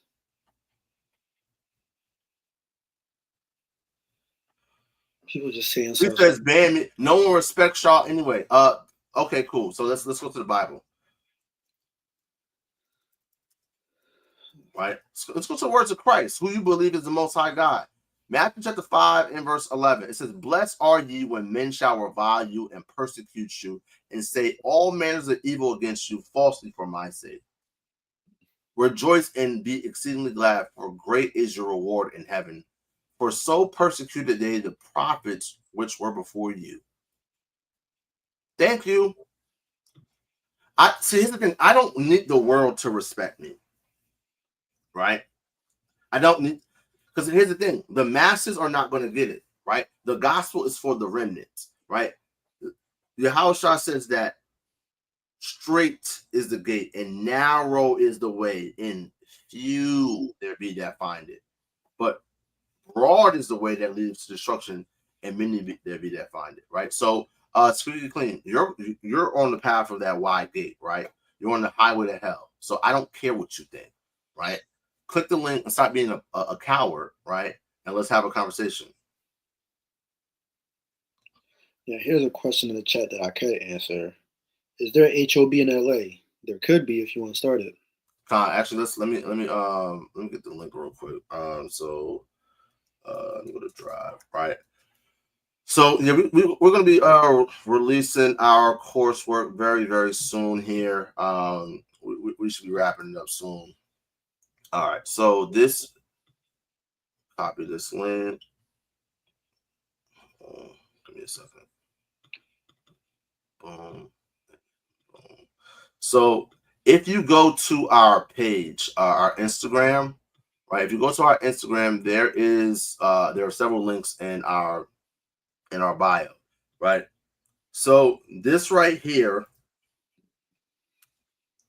this link that I just put in here is the prospect intake link for brothers who are looking to join House of Bread, right? I'm also about to post in the chat the House of Bread Sisterhood intake link, right? So yeah, click the link, right? Fill out that form, and we can we'll be in contact with you. All right.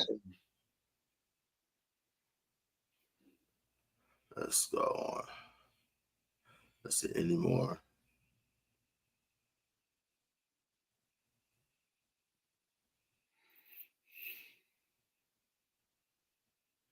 Can you give insight to Leviathan? Is this a supreme marine animal or is it an allegory? Leviathan is an actual creature, right? When you read Second Esdras, the the 6th chapter, it says that Leviathan is kept to be devoured by whom thou wilt and when, right? So Leviathan is a scaled marine creature that lives in the ocean. So it is but it can also be, depending on the context, Leviathan can be used allegorically. So it depends on the context.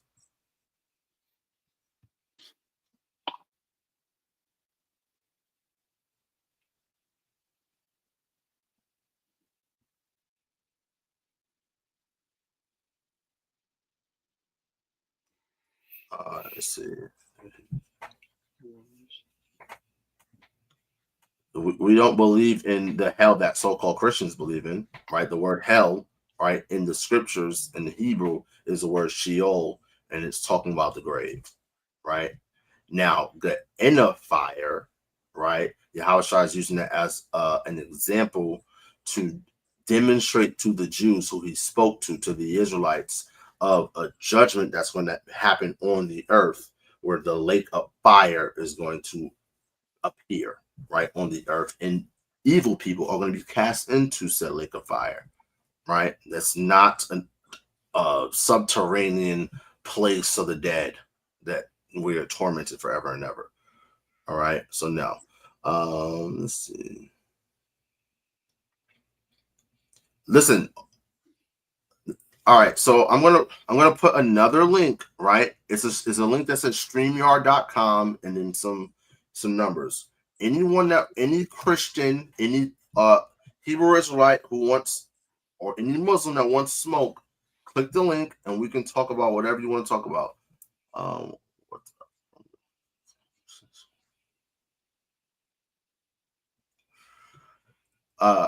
Oh, it's that brother. It's the brother I had a conversation with the other day. So what's up? From your perspective, what's the historical evidence that supports the Exodus story as described in the Bible? Well, there's a plethora of evidence, right? If you look at the excavations of Jericho, right? Literally, what the Bible says happened at Jericho happened, right? There's a burn layer, right? There's evidence of the walls toppling over, right?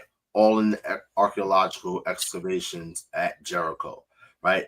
Not to mention, we have something called the Amarna letters, right? The Amarna letters are a plethora of letters that were found in Tel Amarna, which is between Cairo and Thebes, right? During the 18th dynasty of Egypt, right? And so, in many of the letters, right, there are letters from Canaanite vassal kings, right? So the Canaanites were vassals of the Egyptians, they're Hamitic brothers, right?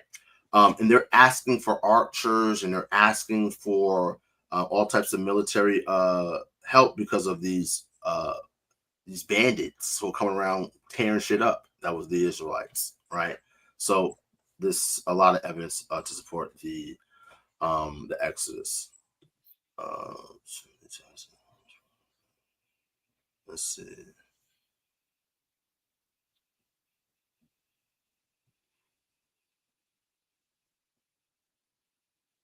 Aji, I don't know how long we will be in the wilderness. I have no clue, but it's going to be outside of the land of Israel. Ezekiel 20 says that he will bring us into the wilderness, bring us under the bond of the covenant, plead with us face to face as he did to our fathers, right? So it'll be somewhere in that geographical locale. Um,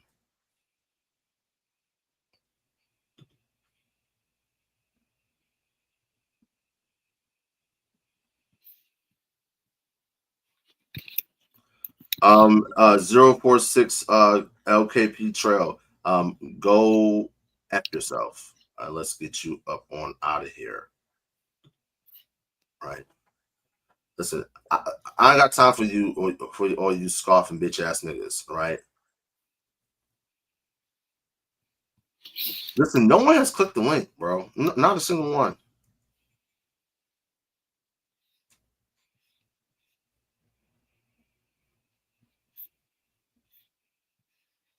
So I said some camps only wear fringes at camp. Some of your favorite camp leaders, right?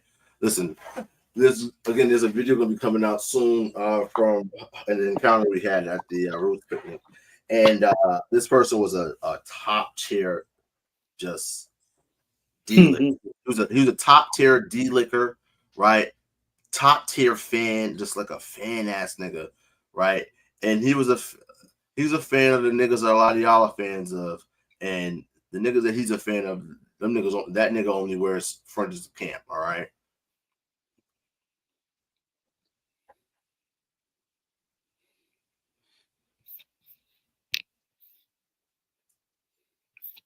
Let's keep going. Let's see. What's that?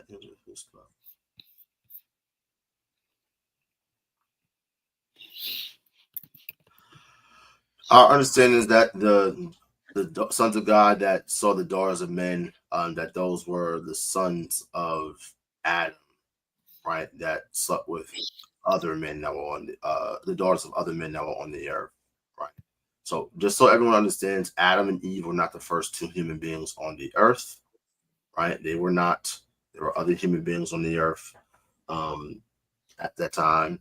right? Adam was chosen from amongst mankind to rule mankind. I clicked the wrong one. All right. Let's see.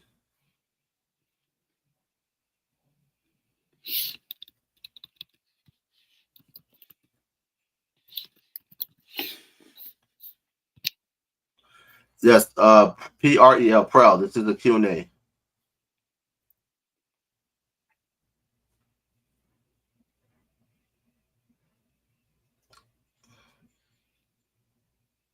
Again, guys, and if you have a question, you can click the link, right? You can click the link and ask the question. If you want smoke, you can click the link, right? All praise to the Most High. Sister Mock's wife. All praise to the Most High. Praise.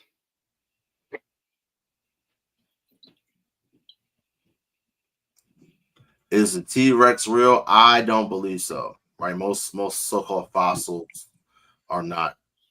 Like if you go to the Museum of Natural History in DC, that big old T-Rex, that ain't real. So as are locks unlawful? So it's so funny that me and the priest were actually just talking about this the other day at camp. Like literally on Thursday, we were talking about this. Yeah. I don't see any scripture that says that locks are unlawful. The scriptures that have been used in times past to try to prove that have been taken out of context. Yeah. So I don't believe so. Now there is I've been looking for evidence of it being of locks having some type of pagan origin. You know what I mean? But as far as I'm concerned, I can't go on a limb and say that dreadlocks are unlawful. Are quails kosher? Of course they are. The Most High God rained down quails for us to eat in the wilderness.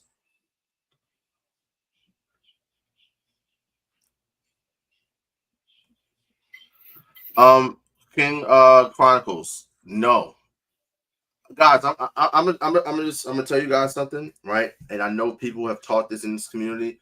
There is no place in the Bible. I would need someone to show me a Bible verse, right? Thus saith the Lord, that gives a woman the right to divorce a man. Because Yahawashi says, let the woman not depart from her husband. And let the husband not put away his wife. The only thing that the only reason why a husband can put his wife away is for fornication, right? According to the word of God, according to Yahawashi. So I don't see a Bible verse where a woman has the right to divorce her husband. You will never hear me give anyone any sister license to divorce her husband.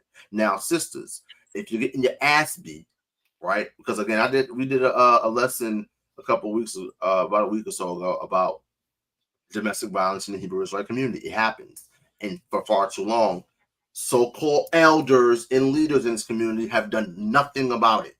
I actually just had a sister email me the other day saying that she's been being abused and whatnot, and her camp did nothing about it and whatnot.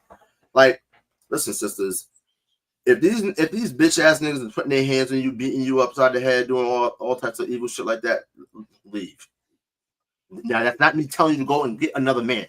That's not what I'm saying, right? But get to a safe place, right? So, listen, we have to protect our sisters from evil niggas, right? The law of God says, there's a situation in the Torah where if a man, right, hates his wife, and he says that, he found her not a maid, right?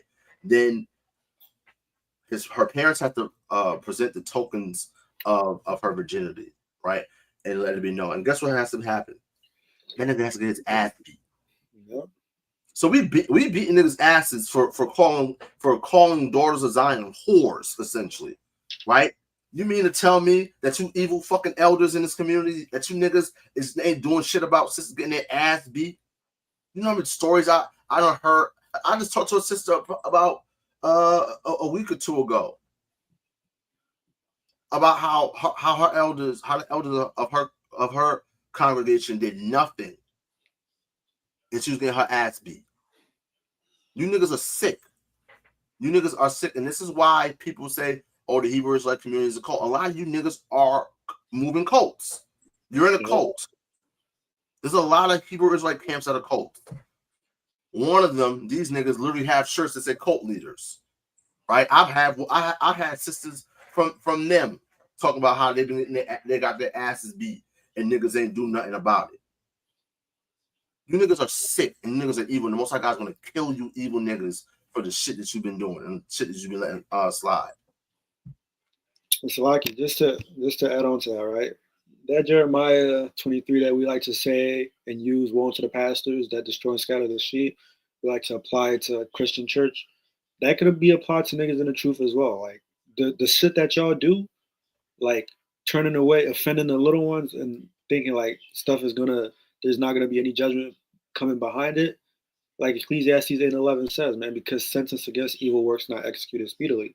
Niggas think it's okay to do that.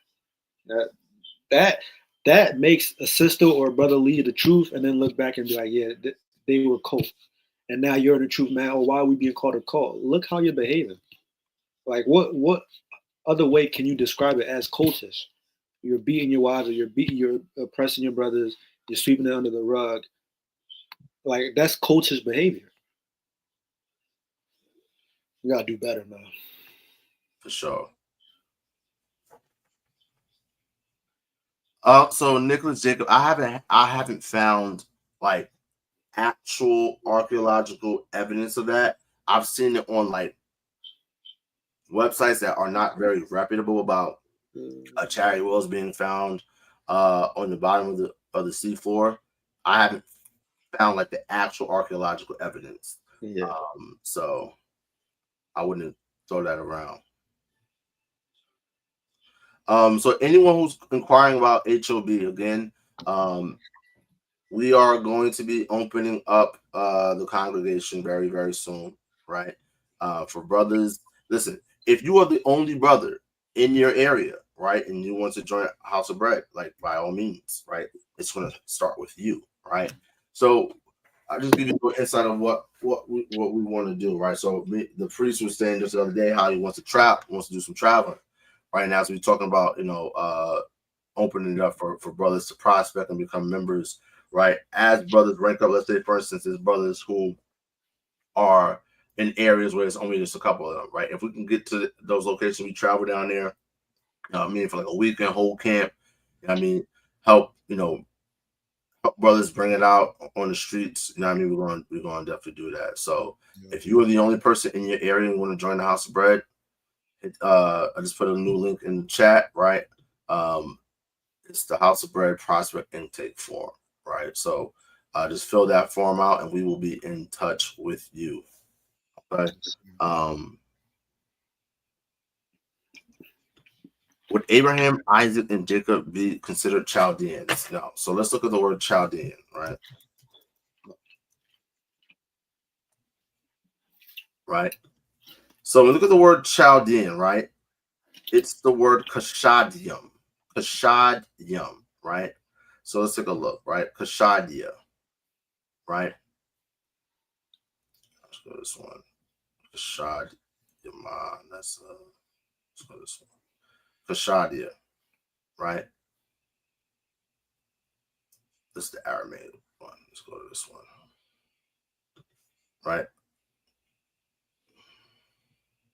So the root word is kashad, right? Kashad, okay? Now, this is right here in Genesis 11 and 28. And Haran died before his father Terah in the land of his nativity, in Ur of the Chaldees. So Ur, or War, right? This is a city, right? In Shinar, right? Where Abraham's from, right? It says of the Chaldees. Now, this is an anachronism, right? Because at the time in which Haran died, the Chaldees did not exist, right? So when we look at this word Kashadia, right, or Kashadiyama, right, it goes back patronymically from H 3777. Kashad or Kesed, right? So who is Kesed? Fourth son of Nahor, the nephew of Abraham. So Abraham cannot be a Chaldean or a Kashadium, right? Because that's his. Because to be a Kashadium, right, that means that you are a descendant of the man named Kesed, right? Abraham's not a descendant of Kesed, nor is Jacob, nor is Isaac, right? Nor is Nahor, nor is Terah or Haran, right? The Chaldeans descend from the man named Kesed, right? All right. This is one of the sons of Nahor through Milcah, right? So if you go to Genesis 22 and 22, right? Actually starting in verse 20, it says, and it came to pass after these things, it was told Abraham, saying, behold, Milcah, right? She hath also borne children unto thy brother Nahor. Nahor was the baby brother, right? Huz, his firstborn, and Buz, his firstborn, and Kemuel, the father of Aram, and Kesed, right? This is where we get the phrase Kashadium, and Hazo, and Pildash, and Jidlaph, and Bethuel. So Bethuel, right, is the father of who? Of Laban, right? Bethuel begat Rebekah, right? These 8 did bear Nahor, Abraham's brother, right? So Bethuel is the father of Laban and Rebekah, right? Bethuel's brother is Kesed, right? So not Rachel, Rebecca, right? Kesed is her uncle, right? The Chaldeans would be her cousins, right? The Chaldeans will also be Isaac's cousins, right? And of course, so the Chaldeans are our cousins. They're Hebrews. They descend from Eber, right? Through Kesed, through Nahor, through Terah, right? Going back to Eber. To be a Hebrew means that you are a descendant of the man named Eber. Okay, so no. Abraham, Isaac, and Jacob would not be considered Chaldeans.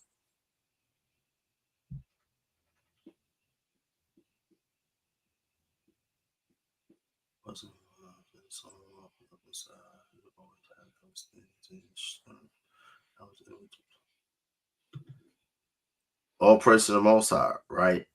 Listen, that's a great point, right? So Hamashiach Yahawashi says, let your light so shine before men so that men may give glory to your Father in heaven, right? What is our light, right? The law is our light. Proverbs 16:23, for the commandment is a lamp and the law is light, for reproofs of instructions are the way of life, right? So us wearing fringes, right? It's the way of life, right? I mean, got my fringes, right? You got your Z. These are Z. These are not. These are Z. These are not Z. These are Gedalium, right? So when this is part of the law. This is our light. So when we're walking around and we have these on, right? People saying, what's those? I like that, right? A lot of times now in fashion, we see like sisters, they be having shirts that be fringed, right? And jackets that be fringed and pants that be fringed. And they don't even know that. Guess what? That's actually commanded in the law. When we was at the Roots picnic, there was a sister, she had on, she literally had like fringes that we would buy and sew onto our shirt. She had it on her jacket. I was like, yo, sis, like, do you know that's in the Bible? Like, you see how we all got these on? Right? This is something that God commanded us. We're the children of Israel. Like, so you're able to plant that seed, right? One man planted, another man watered, but Yahweh will give the increase. So very important. This is why I can't stand when niggas say, oh, you don't gotta wear fringes. It's like, so you tell me I don't have to keep God's law. I don't have to live by every word that proceeded out of the mouth of God.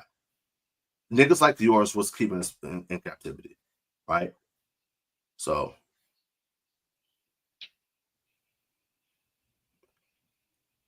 let's see.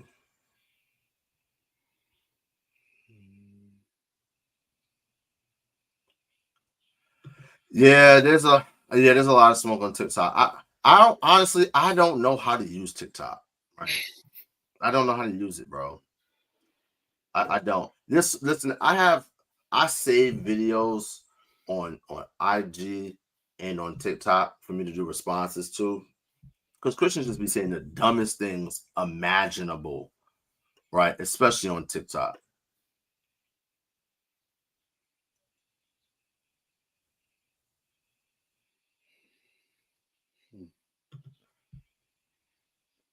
listen, we don't have a government where we can put niggas to death, right? Where we can execute judgment.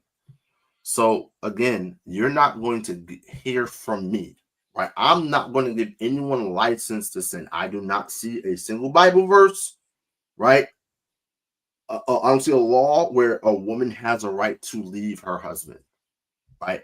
I actually see the opposite of that. Yahawashi says, let the woman not depart from her husband, right? And it goes, and Paul also reiterates that, and if she does depart, let her remain unmarried. Why?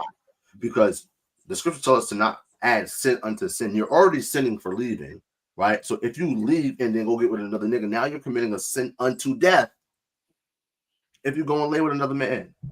Yeah. So, no.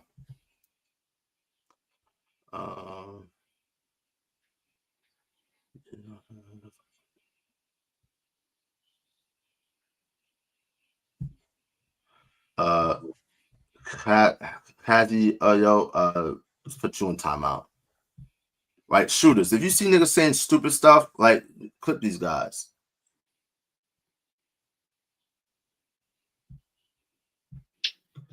Yeah, the word for burnt offering. So in the Greek is Holocaust. So yeah, Jephthah did sacrifice his daughter.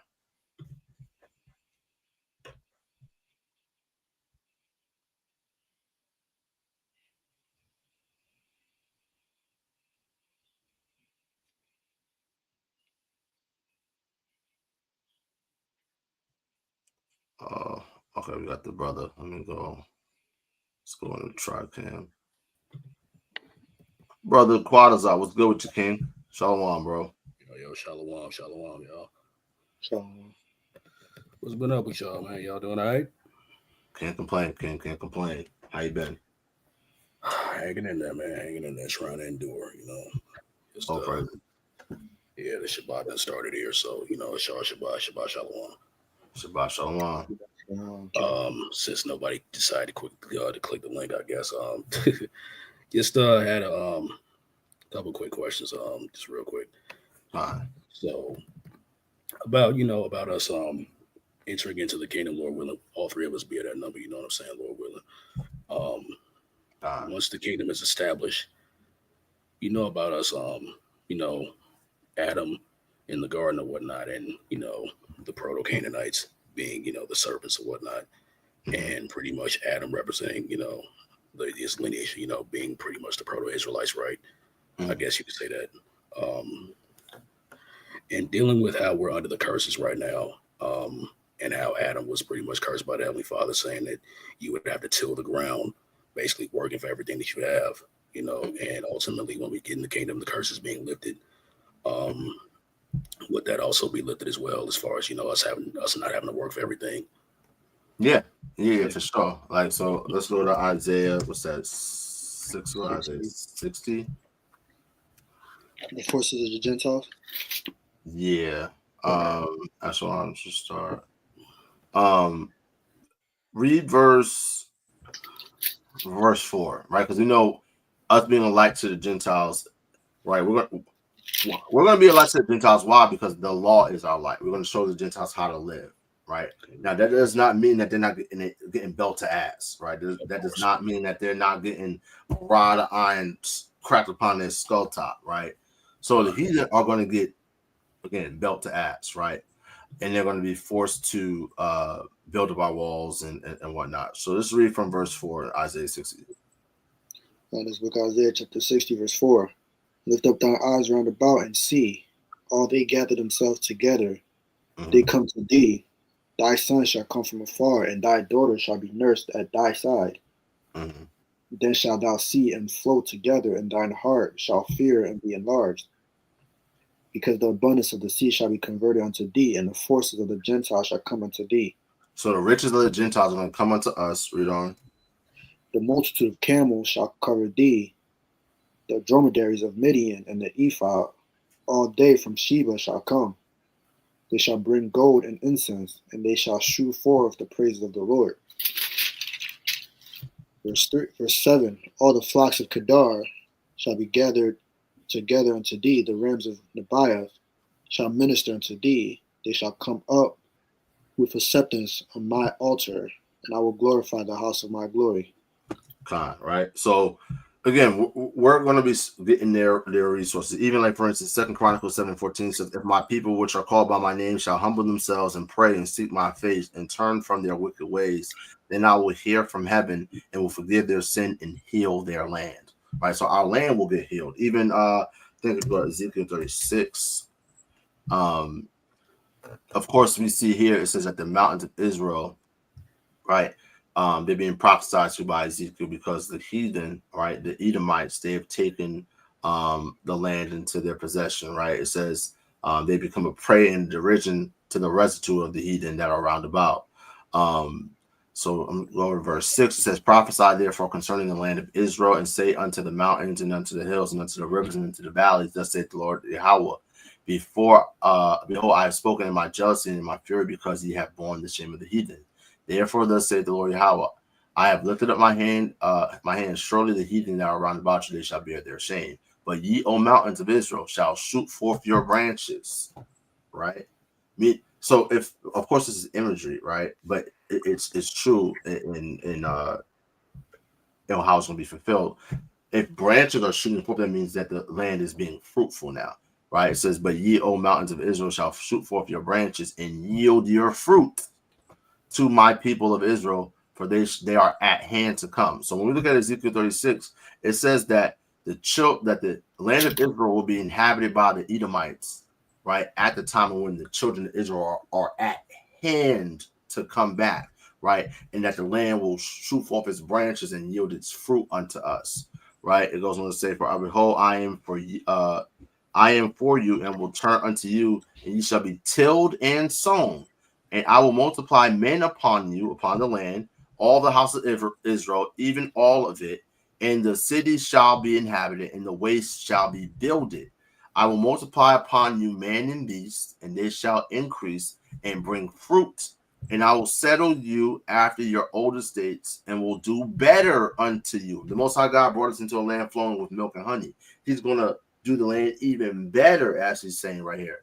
Unto you then at your beginnings, and ye shall know that I am YAHAWAH, and I will cause men to walk upon you, even my people Israel, and they shall possess thee, and thou shalt be their inheritance, and thou shalt no more henceforth bereave them of men. Meaning we're not going to get kicked out of the land, right? Thus saith the Lord YAHAWAH, because they say unto you, thou land devourest up men, and hast to bereave thy nations, therefore shalt thou devour men no more. Neither bereave thy nations anymore, said the Lord YAHAWAH. Neither will I cause men to hear in the shame of the heathen anymore. Right? The heathen are not going to be having control over our land. Neither shalt thou bear the reproach of the people anymore. Neither shalt thou cause thy nations to fall anymore, said the Lord YAHAWAH. So, yeah, the land's going to get replenished and again flow with milk and honey. God. Also, I thought about this as well too. Like even upon us, that curse being lifted off of us. Even our women got cursed too, as far as Eve not being, her having birth. Well set hair, baldness. Yeah, Isaiah 3 kind. Yeah. No. Even like for instance, there's a scripture in Paul he says that they shall be saved in childbearing, right? Yeah. So think about when a woman gives birth, she's in pain, right? Right. She's crying, she's in tears. So when we're delivered, I can't find it. Is it one word? Childbearing. Yeah. 1 Timothy 2 and I'm gonna start at verse 14. It says, and Adam was not deceived, but the woman being deceived was in transgression. Notwithstanding, she shall be saved in childbearing if they continue in faith and charity and holiness with sobriety. Meaning when the kingdom is established, right? Now, of course, we have to do things in order to inherit the kingdom, right? When a sister inherits the kingdom, right, she's going to get that glorified body, right? We're going to be restored, right? We're going to be beautified, right? And she's going to be saved in childbearing, meaning she's not going to have pain and giving birth to children. That's why we're going to be so fruitful and multiply. right? He's just gonna be popping them bad boys out. All praise to the Most High. God, indeed, all praises, man. Speaking of that, how many months you got left, man, until the little cub was born? Yeah, man, we just hit 6 months, so we're due September 17th, man. All praise to the Most High, bro. I can't listen. Every day I'm like, I'm in awe, bro. I can't believe it. Yeah. I thought you were never gonna have kids until the kingdom came, man. I was like, oh, okay. Listen, bro. Listen. Let us tell you. Like, listen, we don't have no kids in the kingdom. They said you want to hear God laugh, telling your plans. So, yeah, you know what I mean. His name is evidence of Yahawah prevailing. That's what his name means. Yahawah has prevailed. So, all praise to the Most High, man. Indeed. Another thing, real quick before I get off, man. You know, I don't want to take too much of your time, bro. Okay. One time I had asked a deacon, you know, as far as you know, when Yahawashi after his death and his burial and resurrection after he resurrected, and he went to comfort the disciples. He said, "Peace be unto you." And I asked him, was he really saying Shalawam? And I had looked into, I was reading Judges 6, the book of Judges, right? And when the Most High appeared to Gideon, he had said, was it Judges 6:23, where he says, and Yahweh said unto him, "Peace be unto thee. Fear not, thou shalt not die." You said 6:26? 6:23. Okay. Yeah. When you look at that, and I looked into the Hebrew, of course, for that word peace is Shalawam, right? Mm-hmm. Yeah. So it's like, then you Shalawam Lakah. Yeah, Shalawam Lakah, yeah. And I looked at was it John 20:19, where Yahawashi first appeared unto them and said, "Peace be unto you." I looked in the Greek, that word is, what is it? Irene, and the Hebrew equivalent of it is Shalawam. Oh, yeah. So he said Shalawam to him. You know what I'm saying? That just shows you that that's the actual greeting. You know what I'm saying? As opposed to, Sean. Yeah. So I brought this out before. You know what I mean? Like, people like to use the phrase shalom. Shalom. Right, actually, just so people understand, right? When you're saying shalom to someone, you're not using proper Hebrew, right? So if you look at the word for peace, right? Conic, right? Let's do exact match. Boom. Right. So boom. Right. We have Shalawam. And we have Shalom. Right. So when you greet someone, right? When you greet someone, that word is, what part of speech is it? It's not a verb. Hello is not a verb. Good morning is not a verb. Right? Good morning is a noun and an adjective. Right? Hello is not a verb. Right? So the word shalom, right? It means to pay, to recompense, to reward, to restore. Right? That's a verb, right? When we see it as a noun, right, we see this right here, Strong's 8002, right? And it means a peace offering. It's a peace offering. Peace offering, no, that's improper. You would not use that as a phrase, right? Let's look at the other one. This one right here.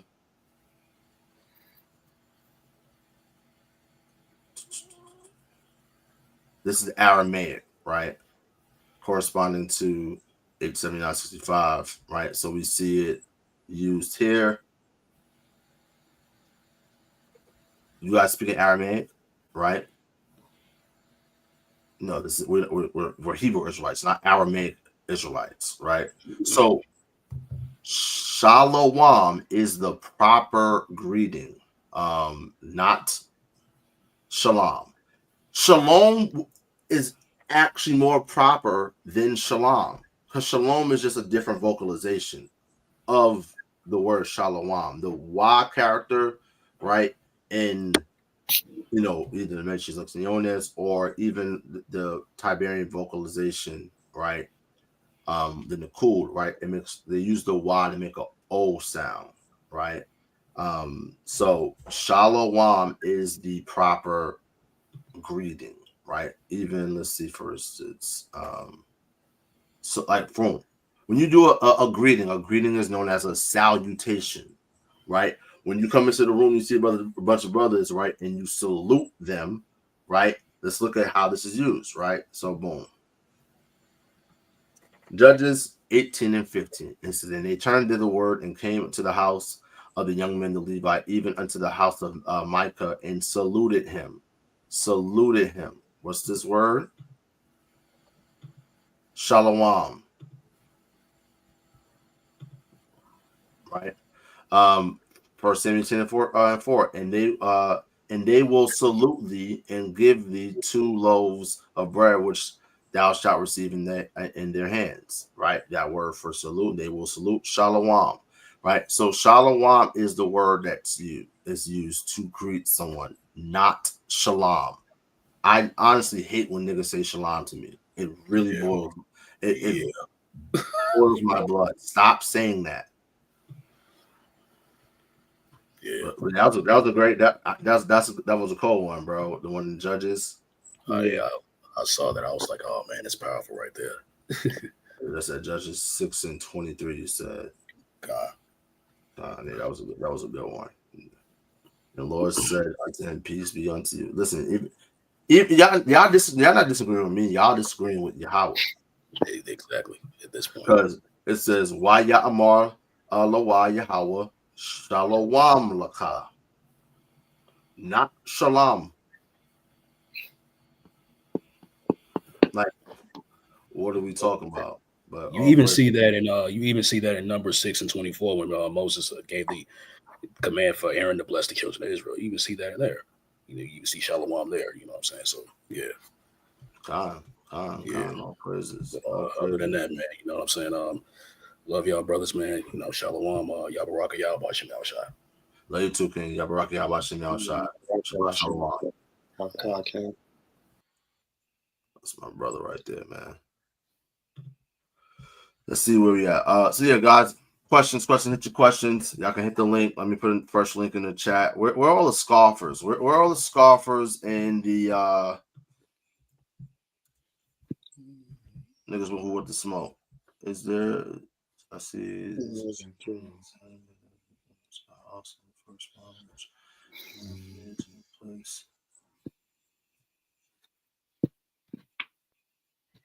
Let me get caught up here. Someone said, "Will everyone speak Hebrew in the kingdom, or will the heathen keep their languages, and we will speak in tongues to them?" I actually don't know. I would surmise that.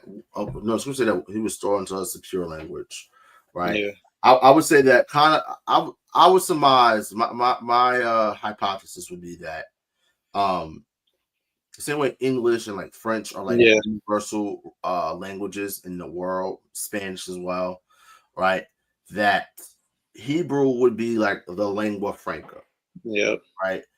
And other peoples may have their local dialects or their different languages. And I'm sure we'll have the ability to understand what the hell they talk about. And in no way we're going to have control over these people and not understand what they talk about. Yeah, like they're going to be sneak dissing us or something like that. Yeah. Like how they, like in other countries, like third world countries, like English is a language that they have to learn in school to be able to. I would think that's how Hebrew is. Like if they're doing commerce or anything like that, they have to learn Hebrew. Listen, I'm a beat whatever language out of my heathens. Listen, hey, shut all that Hamite shit up. I don't want to hear that shit on my plantation, man. I don't want to hear none of that. I don't want to hear none of that Hamite shit. All right. Listen, they did that to us, man. Listen. That was a good question. Any other question? Adrian H. I shouldn't be a teacher. Okay, cool. Can you come demonstrate how I should not be a teacher? Because obviously the Most High God doesn't agree with you because I'm a teacher. Adrian H. Do you by chance teach anywhere? Yeah, I would love to know. Where's your ministry? Where's your fruits? Let's see. Will there be real horses in the day of Ezekiel 39? How can we prove that actual tanks will be multiple? I don't like. Huh? Ezekiel 39 is talking about Gog and Magog and warfare. It's not gonna be literal horses, brother. No one uses literal horses in warfare now.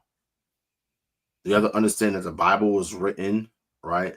Like Ezekiel lived during the Babylonian captivity. So during that time, what the great armies had? They had horsemen, right, and chariots. If you didn't have horses and chariots, right, you wasn't winning no wars, right? So it's a future prophecy for obviously even future of today. It's not gonna be actual horses on the battlefield.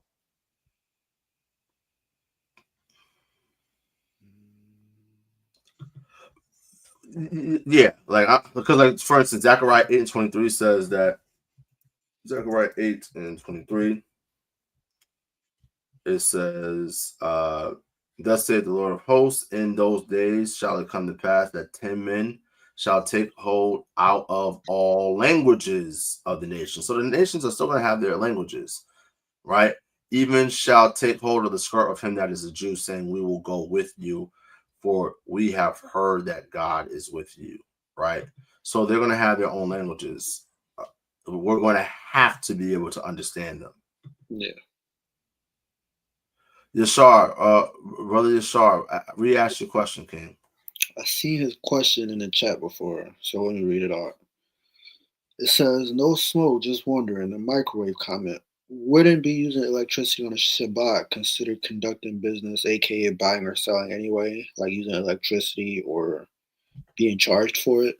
I think that you're being too hyper little in the sense yeah, that you're being a little myopic. I would say no, because like it's just automatic. Like you don't. Yeah, it's not. You're not getting It's charged on a daily yeah. basis, right? You're not purchasing on a daily basis, right? Yeah. So you have I like literally my job. I look at electric bills every day. Yeah. Right? So your electric bill has a start reading date and an end reading date, right? You have a bill date and you have a bill due by date, right? Yeah. It's not like you're saying, "Hey, Mr. Esau, here's some money for this electricity." No, I wouldn't look at that Just way. cut it off for this day. Yeah, it's not. You're not able to do that. So it's not. Yeah. Yeah. It's just like, for instance, like fire is already kindled. So like like for instance, your refrigerator is plugged in. Yeah. Like that electricity is flowing. Someone asked, why did Apostle Tahar state that Vladimir Putin is an Israelite and the prophet? Because Elder Apostle Tahar is losing his goddamn fucking marbles. That's why. Elder Apostle Tahar lost it a very long time ago, right? Elder Apostle Tahar needs to retire, right? Needs to get off YouTube, right? And GMS, they need to get this shit together. Them niggas are a mess. I don't know why Elder said that. I love the brother. I love the elder, right? But he's a wild guy, right?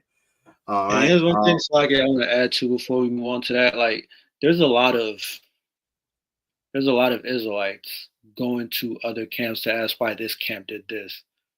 We have specific doctrines that we teach. We don't know why they teach that doctrine. Otherwise, like, it doesn't make sense for you to come ask me why this man is doing something. Yeah. Obviously, we know it's off. We're going to address that. But for you to come ask me as if I understand the rhyme or reasoning to why that brother's teaching what he's teaching, it doesn't make sense. Go ask that brother why he's doing that. Yeah. Like, as prophecy is showing us, the signs are leading that Vladdy boy is the chief prince of Meshech, right? He currently is the chief prince of Meshech, right? Yeah. Will he be the chief prince of Meshech that will fulfill Ezekiel 38 and Ezekiel 39? Only time will tell, right? So how the hell could that individual be an Israelite? Right? I saw Deacon actually. I don't know if he did he went live today about it. Actually, let me check. Oh man, Deacon is funny, man. That's my guy, man. Shout out to Deacon, man. Let me see. Vladimir Putin is an Israelite.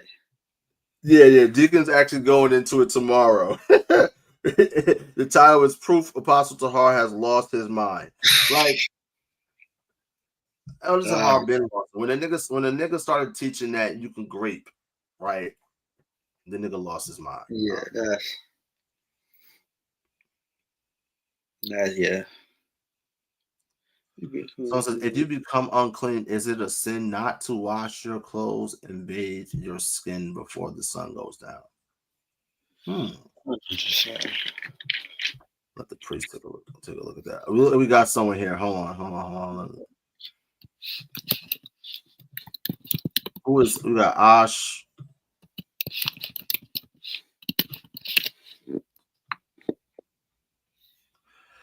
So whoever Ash is, I'm not sure if this is you who has the question highlighted.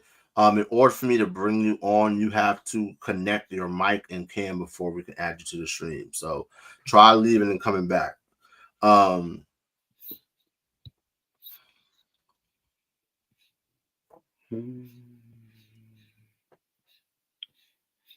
Yes, talking about priest.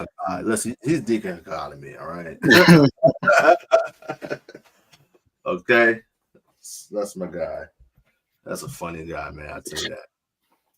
Yeah. Apparently, this is recent. Like Deacon is going live tomorrow at 6 p.m. The title is "Proof Apostle Bahar Has Lost His Mind."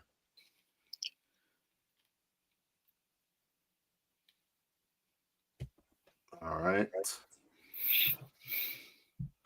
So just so everyone knows, being unclean is not a sin because even Yahawashi was unclean, right? And there's different levels of uncleanness.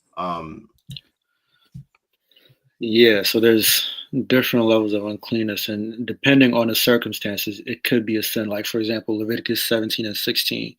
If you touch a carcass and then you stay unclean, then it becomes your iniquity, as it says in verse 16. But for other instances, it doesn't say if it becomes a sin past that point. But I know for that instance, past that point, if you're still unclean, then it becomes iniquity. You bear the iniquity.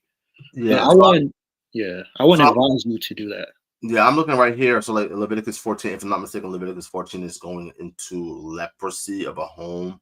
Yes. Let's see, actually, let me take a look because it says he that is to be cleansed shall wash his clothes and shave off all. So this is for a leper, right? Yeah. A leper says, and if he is to be cleansed, shall wash his clothes and shave off all his hair and wash himself in water that he may be clean. And after that, he shall come into the camp and shall tarry abroad out of his tent 7 days. So yeah, if he doesn't, then he is. And that's a sin because he's going against the command. Yeah. It says, "Whosoever toucheth his bed shall wash his clothes and bathe himself in water and be unclean until evening." So you have to wash yourself, and even after you wash yourself, you're unclean ritualistically, right? So yeah, it would be a sin. That was a good question. So Ash, I'm not sure if you're on your phone or not. If you're on your phone, you have to use Safari. Right, you have to use the Safari browser if you're on an iPhone. I'm not sure about Androids. I don't deal with them teams.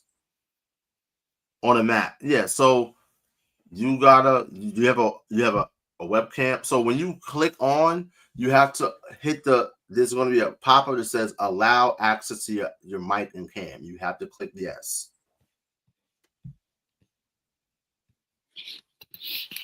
Yeah. Any more questions? Where's the smoke? That was a good question, Ash. If there's any questions that I missed. Man. Let me tell you something, bro. It's like the Shabbat.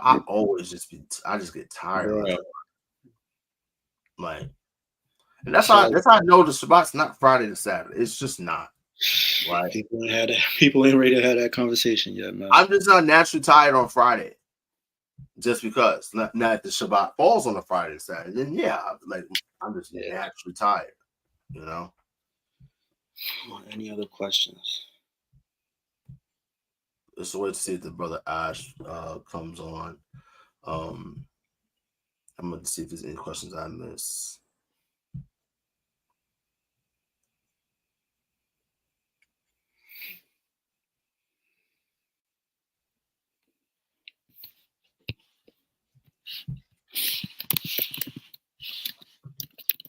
Yeah, Ash, you still have not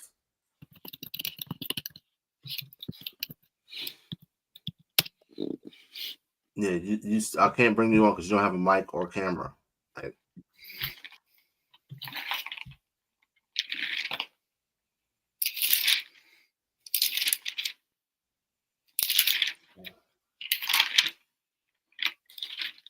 So why does Hosea buy a prostitute in Hosea 3? He doesn't buy. Let's see here saying that he bought one. The Most High told him to marry the daughter of. Yeah. So who was a whore? So let's go to Hosea chapter 1. Hosea, because it's Gomer, right? Hosea 1. I wonder what Gomer means, right?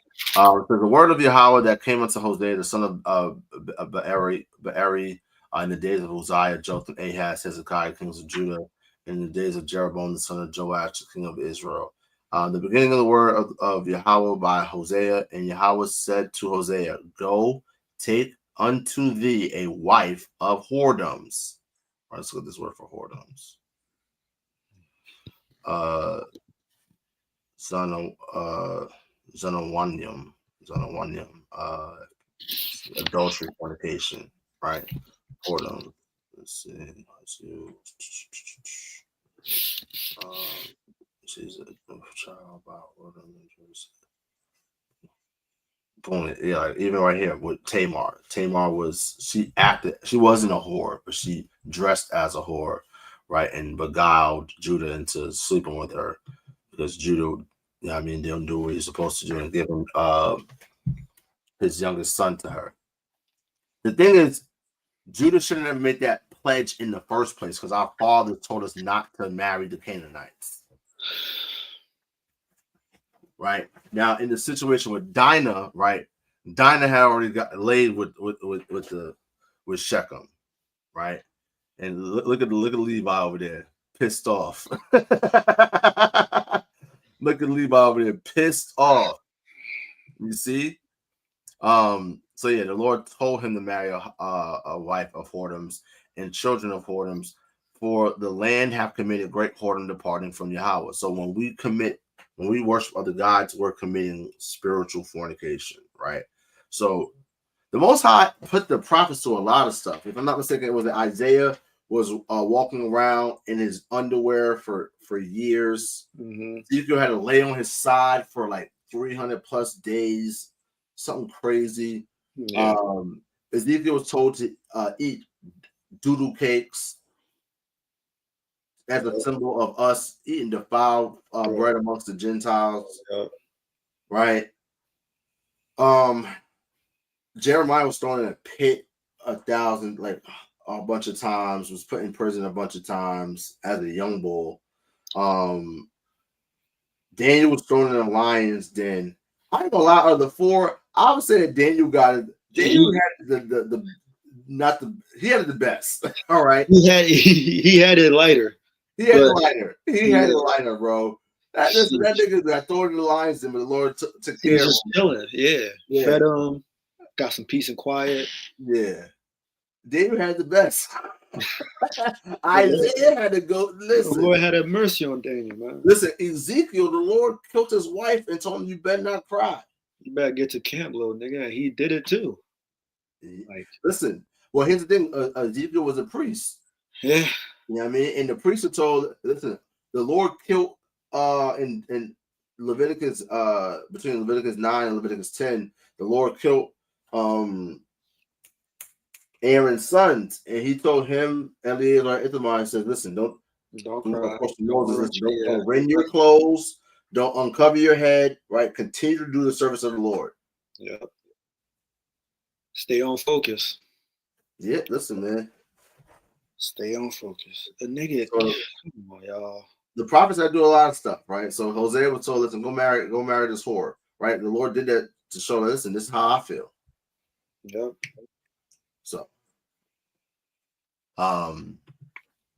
So, when we keep reading in Hosea, if I'm not mistaken, by the time you get to 3, right? Right, even Hosea 2 says, say ye unto your brother Ami and your sisters Rumah, plead with your mother, plead, for she is not my wife, neither am I her husband? Let her therefore put away her whoredoms out of her sight and her adulteries from between her breasts. Lest I strip her naked and set her as in the day that she was born, and make her as a wilderness, and set her like the dry land, and slay her with thirst. Right. So this is all a sign for what Israel was doing, because because it says, if you go to Hosea 1, right, it says that he prophesied during the days of Uzziah, Jotham, Ahaz. Ahaz was one of the worst niggas. Hezekiah. Right. And then after Hezekiah was a relatively righteous king, right? Of course, he wasn't perfect, right? Because you know what I mean, he actually got sick. The Lord was going to kill him, and he prayed, and the Lord gave him I think what was it, 14 more years? Was it? Right. Yeah. And then his son Manasseh ruled for 52 years and did worse than Ahaz, right? So if y'all watched, let me find it. If y'all watched my the video I did on smoking weed, we go into the hell? This is tripping. Let's go. All right, boom. Sure. Went into how smoking weed is witchcraft and sorcery, right? So we went into Manasseh, and all the stuff that he did. So he after Hezekiah tore down all the high places that Ahaz built up, Manasseh said, put them right back up, right? Yeah. And he did all manners of evil. All manners of evil, burning children unto other gods, right? All of that worship of other gods, that's us committing adultery, us committing whoredom against the Heavenly Father. So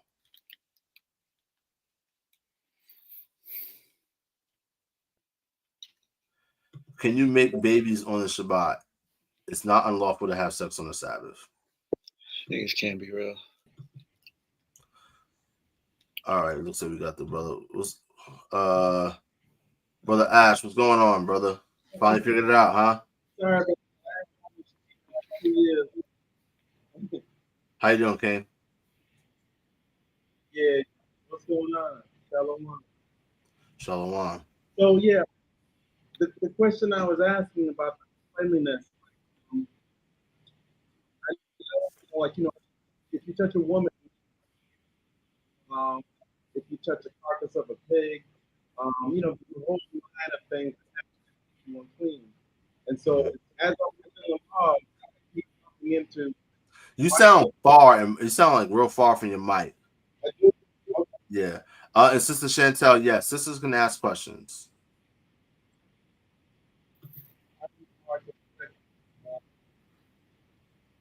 You sound muffled, and it feels like there's a. Hold on, wait. Let me set that on. I sound better now? Yeah. You have the YouTube off. Yeah, I just took the YouTube. I had the YouTube on as well, so sorry. Yeah. You can hear me now? I'm good? Yeah, we hear you a lot better. Okay, cool.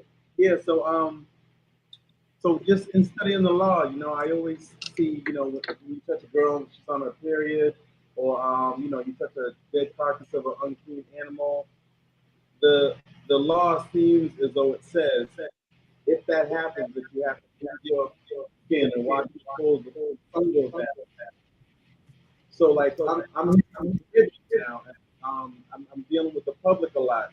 So, say if I'm giving brothers that, right, and they might have had sex the night before and they didn't wash or anything like that, wouldn't that render me unclean? Yeah.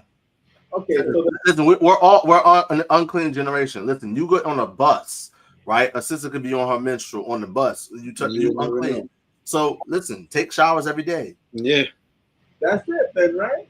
I mean, specifically, take showers and wash your clothes before the sun goes down. Yeah, like I want to like. You could do that, yeah. There's wisdom in that, yeah. Okay. You could do that, like. If I was going, your water bill gonna be through the roof. Yeah. Your electric bill gonna be through the roof if you wash your clothes every damn day. You know what I mean? Since I'm in the Caribbean right now, right, and since 2 Passovers ago, I started after reading the law. I started after that Passover. I just kept doing it every day. It wasn't that difficult. Like I get a bucket of water basically, and I'm wearing like a t-shirt and some khakis or whatever. Wash them, whatever. For the sun goes, I've been doing it for 2 years, but it's been straight though. You know, it hasn't been that difficult as I thought.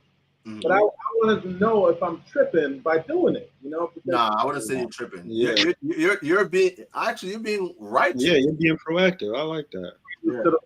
Trust me, it was like you have a nigga wash your clothes every goddamn day. Right. Ariel, last week I was like, man, if you clothes, like I got tired, but then I was like, nah, it's like it's just on my conscience to keep doing it, you know? Yeah, nah. I recently went to Africa, and I've been hearing a lot about, you know, in Africa, the dark arts and so forth, stuff they deal with over there, right?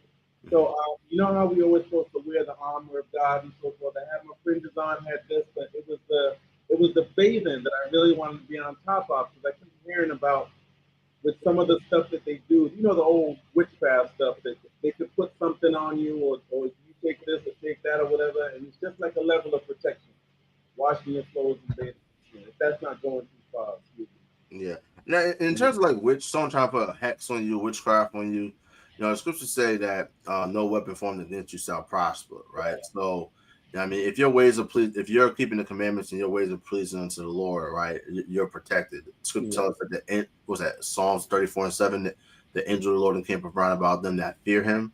So, if you fear the Lord, and you're keeping the commandments, listen, and a witch can't do nothing, right? So. Y'all made my year, man. Trust me, because I've been talking to so many brothers about this, and everybody just thinks I'm tripping when it comes to the bathing thing. But I read it, and it's like, hey, let me just try to implement it, you know? That's a good point. Because sometimes, listen, sometimes you may not take a shower before the sun go down. Yeah. I said sometimes, like just as you just going through life, you may not take a shower before the sun go down. You might not even be able to. Like sometimes I be at work or whatever. Like for my work, I travel a lot. I got to go to people's homes and I got to meet people and whatnot. So listen, I had an appointment one time. I didn't get out of that appointment till like 8:30. Sun's down, right? And I got an hour plus drive home. So there's no way that I would be able to do that. Just Lord willing, I wasn't. Yeah, I mean, I didn't come across someone that was unclean and whatnot. Hey, if you could, would you? Yeah, absolutely. Okay, all right. I got another question if y'all don't mind. I hope I'm not taking too much time. Go ahead, Ken. All right. So y'all talked about Leviticus 17 earlier, right? And I keep looking at these scriptures. Or there's so many commandments that say that we can't eat carrion. You know what I mean? Food you can't eat what? Food that dies of itself and the carcasses, yeah, of beef, right? So I'm studying Leviticus 17, and I'm like, is this a contradiction or is it saying something else? Because here, can I read it to y'all or what verse? Yeah, sorry, it's Did you just go out? Yeah, I added back. Go ahead, bro. I can read it? Yeah, Leviticus what? 17 and what? Yes, sorry. 17, 15 through 16. 15 through 16. All right. Mm-hmm. Okay. All right. And every soul that eateth that which dieth of itself, or that which was formed with beasts, whether it be one of your own country or a stranger, he shall both wash his clothes and bathe himself in water, and be unclean until the evening, and then shall he be clean. But if he wash them not, nor bathe his flesh, then he shall bear his iniquity. So I looked over this, and I went to Strong, and that where it says, I'm sorry, hold on a second.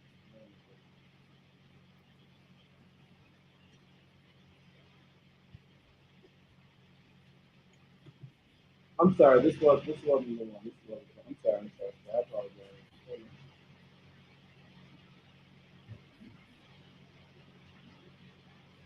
Yeah, okay, sorry. So it's as though this looks like a contradiction, and I don't believe this is saying what it says. To me, it sounded more like if you're eating meat, basically, if an animal is killed for use of consumption, that's going to render you unclean. Because a clean animal, when it's killed outside of the temple, would be unclean, right? Well, so I'm looking at it, it says every soul that eateth that which died of itself, or that is torn with beasts, whether it be one of your own country or a stranger. Right? Let me see what this word for a stranger is. Okay, so it could be a sojourner. Okay, it could be a sojourner, right? He shall both wash his clothes and bit. So this is just like you can't eat roadkill, right? If like for instance, like in the Caribbean, like I remember I was watching this is years ago. I remember I was watching IUIC and the Benjamite brother, I forgot his name. I think it's Abiel, not Abiel. Abiel's the brother with the glasses. What's the brother? The Benjamite brother with the beard, he was saying how, you know what I mean, backyard, right? You have a goat on a string or on a tree, and the goat might tell a story about how the goat like ran around the stick and got himself killed himself, like choked himself. Like you couldn't eat that goat. You know what I mean? If you did, then you would be unclean. So you know what I mean? And the thing is, like, honestly, in America, right? There's no way of telling if the animal that you ate, right, was slaughtered or died of itself. Because listen, that's why the scripture tells us with Ezekiel 4 that we will eat defiled bread amongst the Gentiles, right? So, like the YAHAWAH's word will not return unto him void. You know what I mean? I'm pretty sure there's all of us have eaten something that died of itself unknowingly. You know what I mean? Brothers, I apologize. That was not the scripture I wanted to read. I found it. I'm so sorry about that. I had made a note on that, and that looked like that was mercy in the law. Because at the end, it says, that particular one on 17, at the end it said, bear your iniquity, meaning, there's something wrong with what you're doing right now, but I'm going to give you this break if you watch yourself. You're not supposed to do it, but if you do it, this is the steps you do to clean yourself. Yeah. That's considered mercy in the law, right? Yeah. You can call that mercy. Yeah. Okay. This is the one. It was actually in Leviticus 11. This is the one that I used as a contradiction. It's in Leviticus 11, 39 through 40. Okay. So then any beast of which ye eat die, he that toucheth the carcass thereof shall be unclean until evening. And he that eateth of the carcass of it shall wash his clothes and be unclean until evening. He also that beareth the carcass of it shall wash his clothes and be unclean until evening. So I looked at the word die there, and that word for die means slave. So in my understanding, it looks as though it's saying if this is an animal that you killed or slayed, right, and that you eat the carcass, you pick it up or whatever, that it's going to render you unclean. it's talking about die of itself, right? So the word for die is also translated as slay is just mawaf. Like when we say mawaf lababal, we're saying death to Babylon.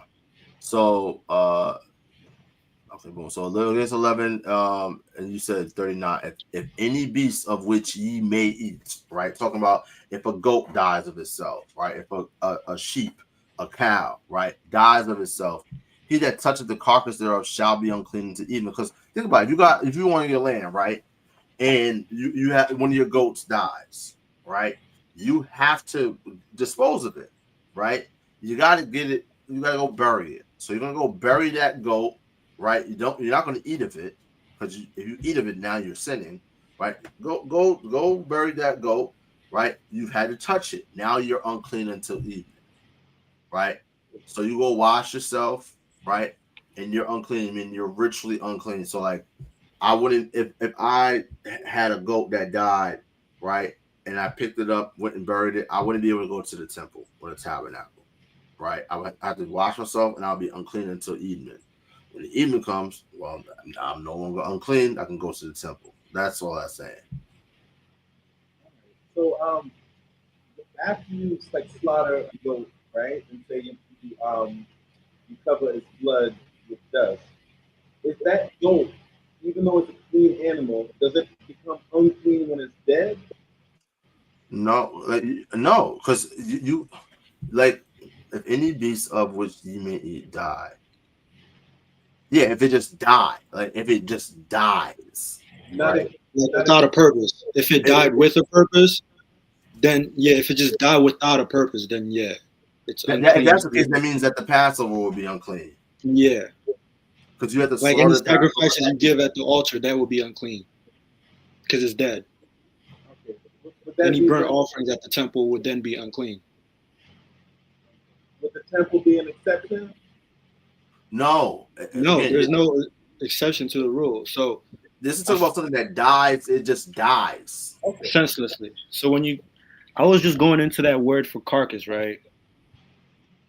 And when you go into it, it's what's it called? Nabala. Yeah, and you go into the root word for that word, it means senseless, right?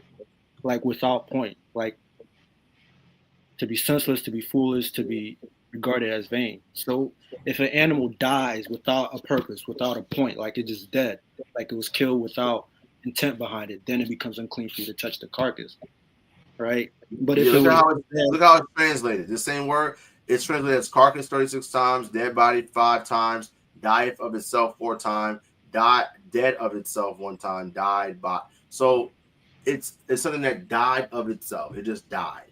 That's what yeah, it's talking about. there was no cause, there was no purpose behind its death. All right. So between that Leviticus 11 and that 11, Leviticus 17 we read earlier, it didn't feel like it was saying the same thing. But not to beat a dead horse, but all right. Okay. Does that make sense? Kind of. Kind of. I'm just still kind of tripped up by the word "die" in Leviticus 11:39 because I think you just explained it already about. Yeah, so It looked so as in though contexts like that, if there's any animal that you have that's basically killed for the use of consumption, that's going to be considered unclean. is it just me or does he sound a little far away? He does. So, like for instance, right? So, if you look at, we're told to kill the Passover, right? So it says, "You shall kill the Passover," right? Look at this word. It's shachat, right? So when you kill an animal, it's different than it just dying of itself. Yeah. It's moah is a different word, right? So when you slaughter an animal, right? It's not it's not alive, but you're slaughtering it for either sacrificing at the temple or you're slaughtering it for just consume it because we have to eat. You can't eat a live animal. Like I just can't take a bite out of a goddamn goat's neck, right? I have to slaughter it, have to skin it, have to drain the blood, right? Then I have to cook it, right? So yes, that animal's not alive, but it didn't die of itself, right? I slaughtered it. I killed it for the purpose of me consuming it. Understand? You made a great point earlier about the meat that we eat nowadays because I believe they do all types of craziness with the blood. So basically, almost everything in the public supermarket is defiled. Like we don't know if there were women who had their periods when they were processing the food, or if a guy had sex with his woman and he came and he's packing meat. Like everything has to be unclean. So that's one of the reasons why I just decided to wash things each night. Wash my clothes and body. Listen, man. Listen. Listen, watching how a lot of this food is processed in America, listen, make a nigga go vegan. Again, I was vegan for almost 2 years. You know what I mean? And I listen, once my young bulls is here, I might go back to being vegan. You know what I mean? So listen, bro. Trust me, listen. There's no way of getting around it. We're eating defiled food amongst the Gentiles, and here's the thing about it: like even the vegetables are defiled. Everything in this place is defiled. You can't get away from it. Like these devils are trying to put. Of course, we got GMOs, but then they're trying to. Right now, they're trying to they're bioengineering microbes in soil, right? That then get absorbed by the plants that are grown in it. Like it, Esau is doing just a lot right now. And again, it's no when you realize that there's no escaping Yahweh's word. You know what I mean? He said that we are going to eat defiled food amongst the Gentiles, and that just is what it is. But yeah, brother. Any other questions, King? One other question. This might be a little controversial and stuff, but I've always wanted to talk to somebody about this online. I haven't had the opportunity. And if it's too long of a subject, we can exit or whatever, but I don't want to burden y'all or anything. But it's about Sabbath, right? And the actual Sabbath time. Like I noticed, I was reading something that was talking about how the Baptist, the Babylonian Talmud is where the idea came from that night starts in the evening. Well, night starts after sunset. Excuse me. The new day starts after sunset, right? And You said it's from the where? It's from the what? the Talmud. That's where it That's kind of. in Genesis. I'm sorry. That's in Genesis 1. In the evening, in the morning was the first day. In the evening, in the morning was the second day. In the evening, in the morning was the third day. Like a Hebrew day has always been from evening to evening. Sunday, evening to evening. All right.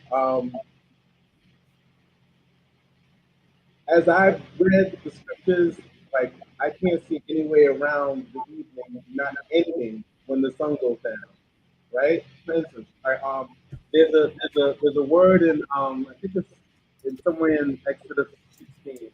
Um, it's translated as between the two evenings. I don't know if you heard of that, Ariel. Is what? It's translated as between the two evenings. I didn't come prepared right now, so I'm sorry about all the stuttering and everything. But I believe during, I think it's the Passover sacrifice, where it said at evening, right? That you should slaughter the lamb. The word was I can't pronounce the Hebrew, but it means it's translated to between the two evenings. Right? Between the what? Between the two evenings. Between two evenings. The word I rob? Let me see if I can find it. Hold on. Like, just to demonstrate, like if you read Judges 14, right? It's a story about Samson and his wife, right? And he has the Philistines. There's a riddle that they have to solve, right? And they have 7 days to solve it, right? And they solve the riddle just in the nick of time, right? So the reverse story says, Samson said unto them, I will now put forth a riddle unto you. You can certainly declare it to me within the 7 days of the feast, and find out. Then I will give you 30 sheets and 30 changes of garments, right? So of course the Philistines get to his woman, right? And they get her to get the answer from him, right? So verse 17 says, she wept before him on the 7 days while the feast lasted, and it came to pass on the 7th day that he told her, right? Again, on the 7th day, right? It says, because she lay sore upon him, and she told the riddle to the children of her people, to the Philistines. And the men of the city said unto him on the 7th day, before the sun went down. So this lets us know that a day ends when the sun goes down, right? So when we're looking at the Passover, I hear people say, "Oh, the Passover is really the 15th," because niggas don't know how to fucking count, right? The first day of the month, which is new moon, the moon comes out at night. Yeah. Last time I checked, right? So the new moon, first day of the month, moon is out, right? The sun rises, it's still day one until that sun goes down, then day two, right? So the Passover is on the 14th. The Feast of Unleavened Bread is on the 15th. So Passover, that's why, for instance, I'll say a house of bread. All right, if you go to House of Bread camp. Let me actually. I'll show you real quick, right? Yeah, I appreciate y'all having this stream, man. I've never been able to get on one of these, so thank y'all. No problem, King. All right, so boom. If you look at, it was in the live. It was, here's our Passover recap, right? So if you look at it, right, dismiss. So here we are. This is, I believe right here. This is, I'm gonna just mute it. This is us on. This is the day of. I think this is when we went to go select the lamb on the 10th, right? So on the 10th, we went and selected the lamb, right? Yep, because it wasn't that. Yeah, it was cold that day, right? This is the 10th day of the month. We select the lamb. We separate the lamb, right? We have them separated on the 10th day. This is us coming back on the 13th, right? The 13th, when we come to pick him up, right?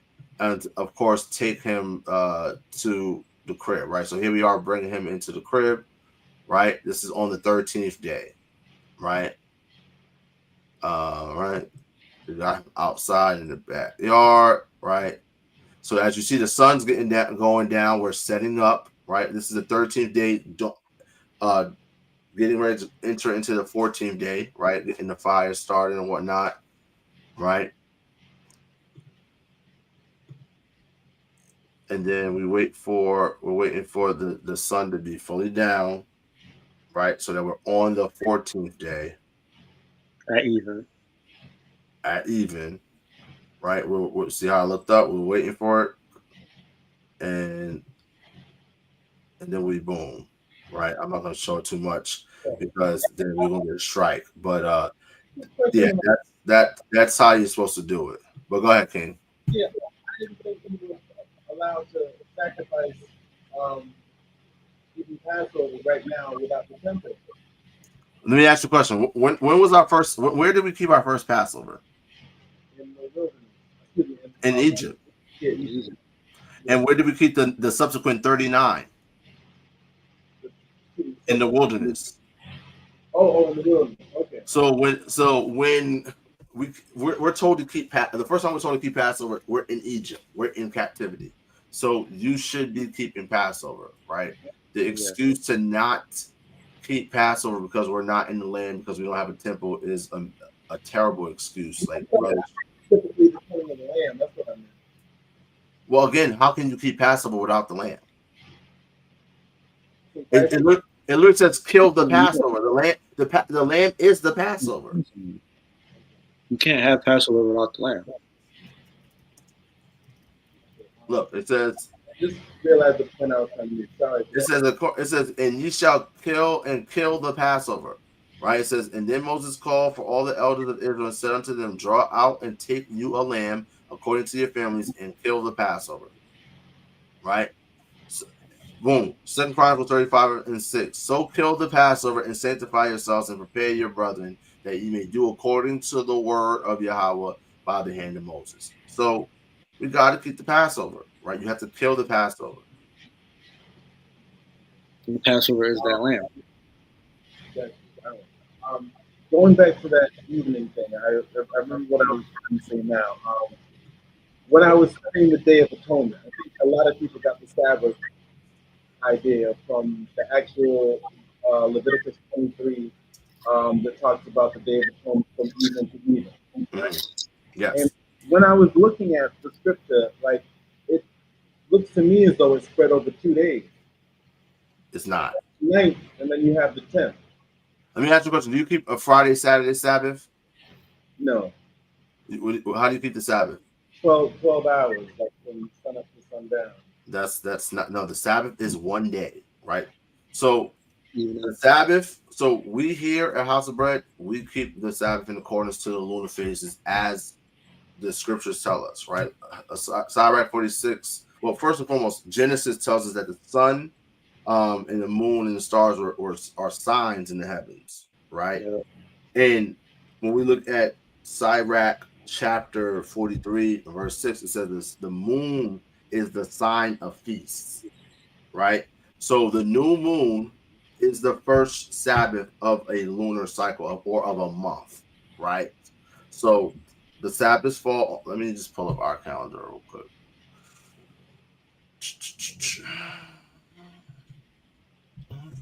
And we're gonna be doing a video on this very soon, right? So go ahead, boom.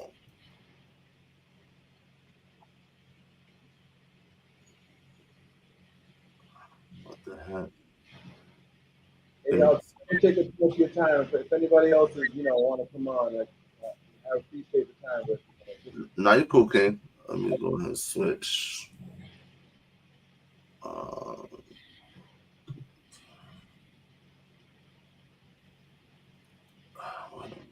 What a blouse and skirt. Oh man, why is this thing tripping? Share. Copy link. Okay, let's do it this way.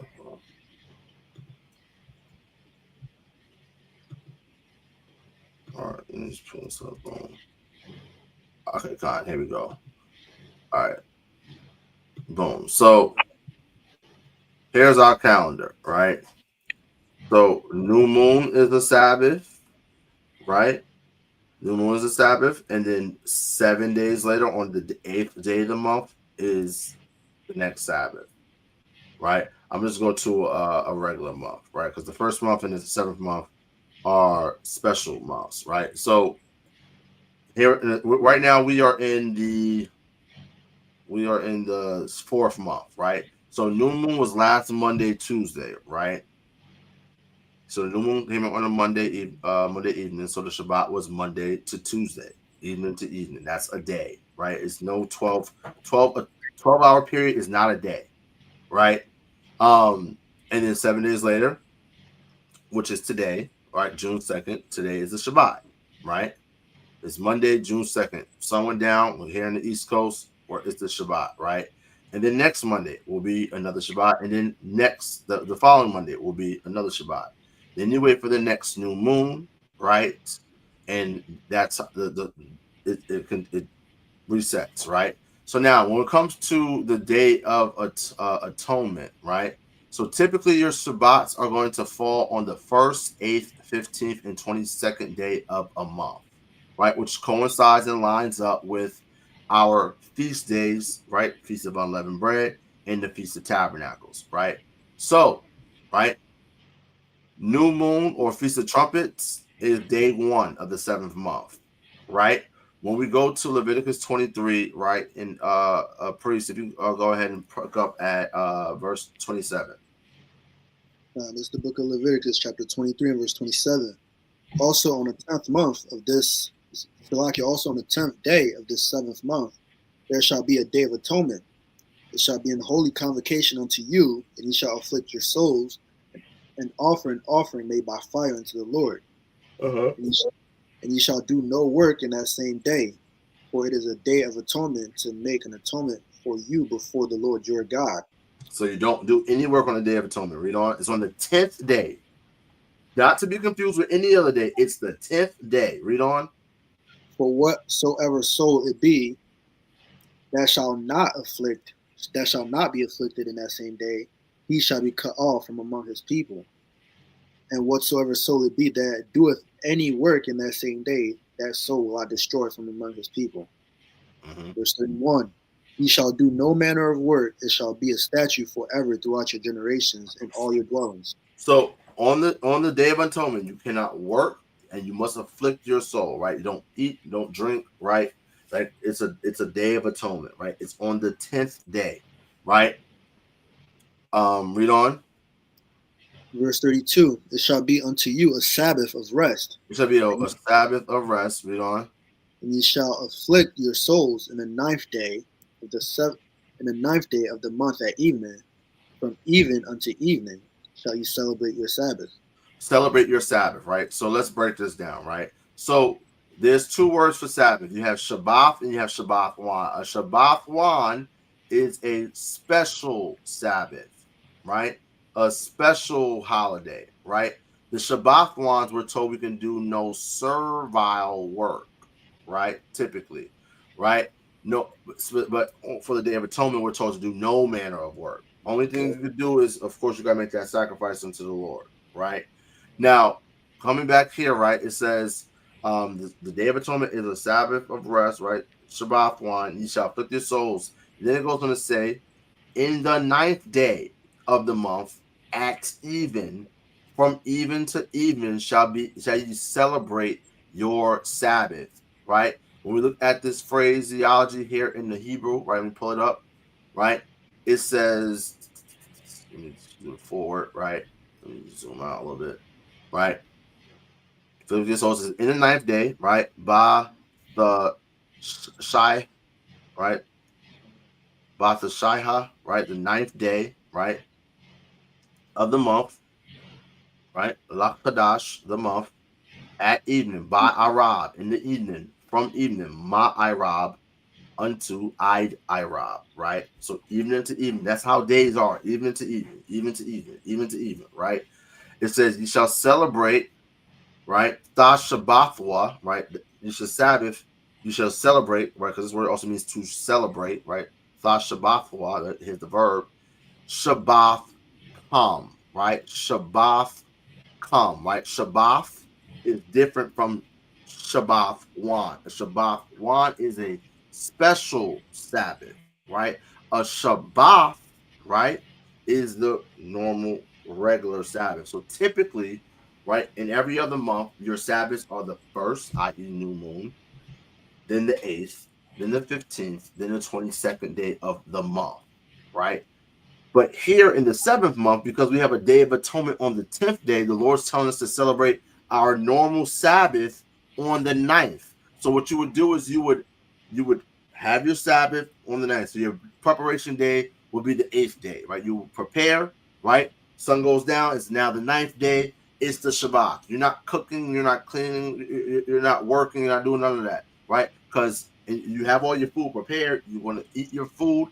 And then why? Because the next day when the sun goes down, it's the Day of Atonement. You're not going to be able to eat, right? Yeah. So when we look here, our calendar, right, I have to make one slight correction, is because this day right here for Feast of Unleavened Bread, Feast of Tabernacles, right? Even the day after, this 22nd day or the 8th day would be a Shabbat farm when you look at the text, right? So now when we go back to Leviticus chapter 23.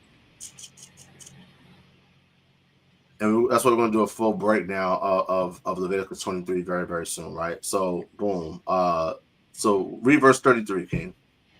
Now, verse 33, and the Lord spake unto Moses, saying, speak unto the children of Israel, saying, the 15th day of this 7th month shall be the Feast of Tabernacles for 7 days unto the Lord. For 7 days, starting on the 15th. So 15, 16, 17, 18, 19, 20, 21.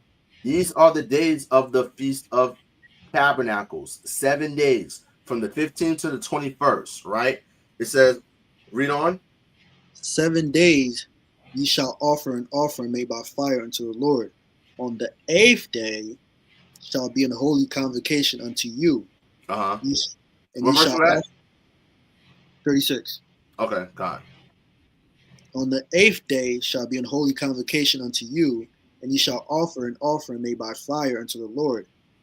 It is a solemn assembly, and ye shall do no servile work therein. No servile work, right? When you see the phrase no servile work, right, that's for Shabbat one, right? So that's why I said I got to make this quick correction, because this is actually a Shabbat one, right? Typically, the 22nd day, right, of the month would be a regular Shabbat, right? But in the 7th month, which is a special month, right, it's coming right after the Feast of Ingathering, the Feast of Tabernacles, which starts on the 15th, right, which is 7 days long. 15, 16, 17, 18, 19, 20, 21, right? The 8th day would be the 22nd. That day you do no servile work. So when we look at the Shabbats, right, the Shabbat restrictions are no work, no / business, which includes not buying or selling, no kindling of fires or cooking, right? On the Shabbat wands, right? The Shabbat wands, they're special Sabbaths. All Sabbath restrictions apply to these special Sabbaths, with the exception of cooking / kindling of fire, right? So that's how it is. So Day of Atonement, right, is the 10th day Your normal Sabbath in a regular month would typically be the 1st, 8th, 15th, 22nd. In the 7th month, of course, day 1 is the Feast of Trumpets, right? It's a Shabbat one, right?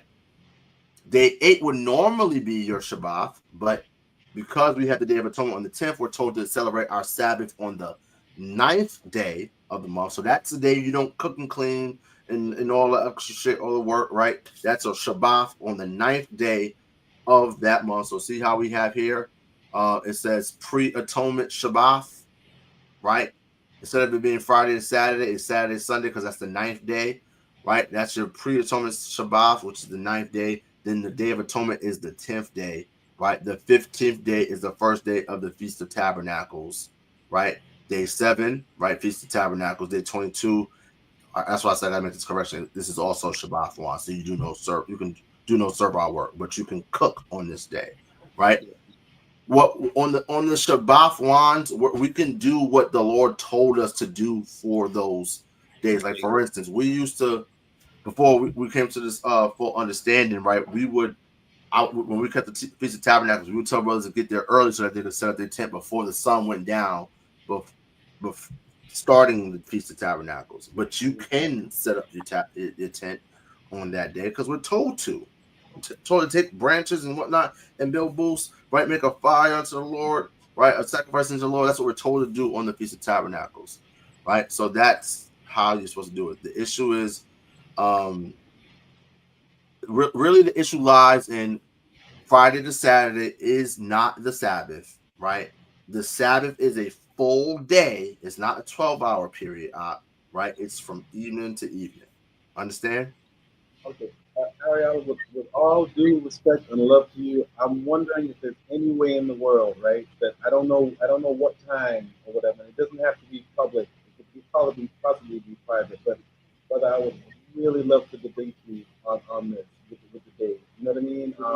With when the dates are specifically, not so much the Luna or the or have people just take 7 days consecutively, but on a 12-hour Sabbath and a day starting at sunrise. I would really, really love to. I don't know when you might have time. I don't even know if you're interested in a debate, but I really think that I have a few points that are very, very valid, and I would like to kind of test those points against your knowledge. You understand what I'm saying? It could be just an hour when you have every time, next week, a couple of weeks, whatever you have the time to do. I would really, really appreciate it as your brother just to debate that one point. I don't have everything prepared right now, but it's like I have so many scriptures here. It's just yeah. Well, listen, bro. Here's my email. Okay, I appreciate it. Here's my email. Actually, I'll give you this one. Right? I got it on the screen. Right? Got you. All right. Yeah, I'll get it. All right. It doesn't have to be public or anything. You can just be, private or whatever you want to do. But I just really wanted to debate, because I think there's some issues, honestly, and I'm trying to say this as humbly as possible, but I think there's a couple of issues that a lot of Israel is not seeing. And I say that with all humility, and I would just like... It's fine. We can have the conversation. It's not a problem. Cool. So I'll hit you up on that. Kind of praises. Appreciate that. Yeah, so I think that's kind of it for now, man. I appreciate y'all time so much, man, and thank y'all for the edification. No problem, King. Okay, and I'll hit you up. Thanks so much. No problem, King. Shalawam, Haka. All right. So,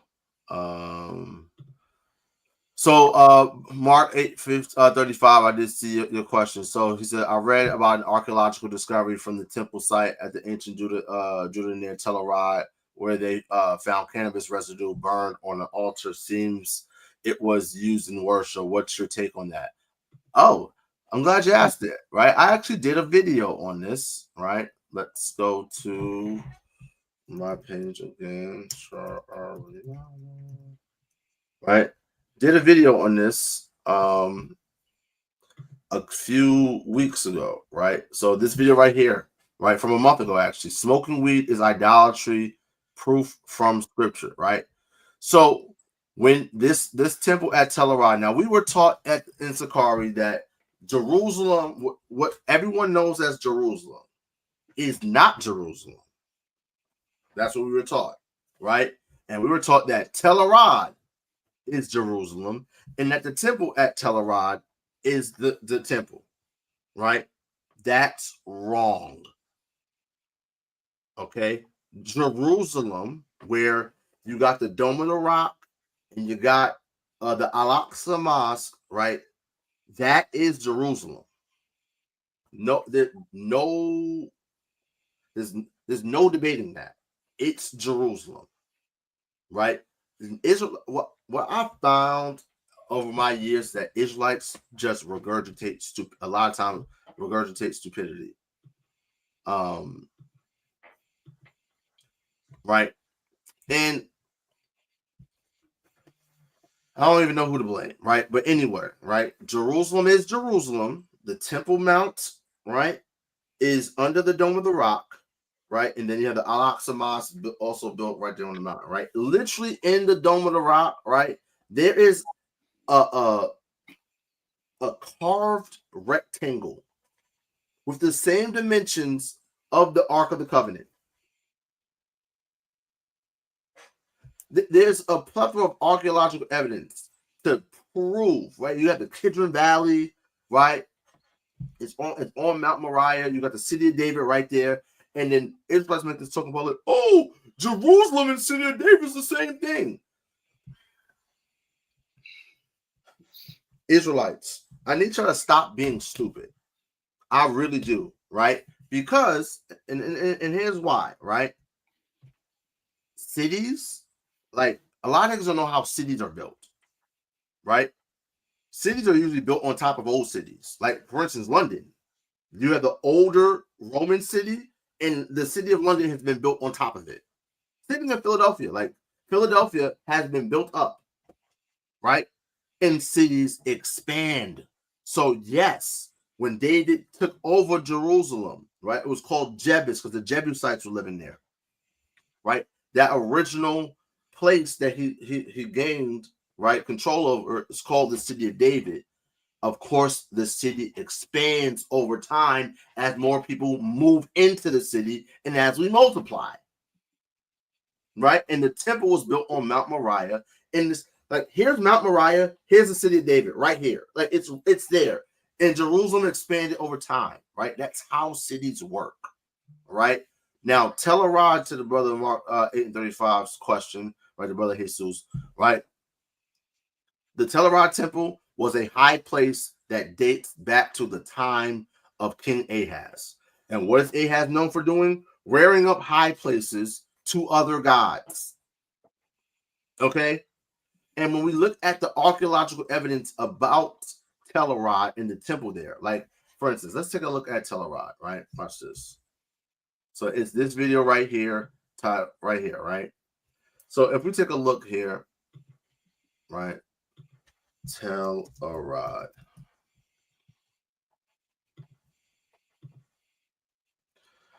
Now, they would have you believe, right, that this entire structure is the temple.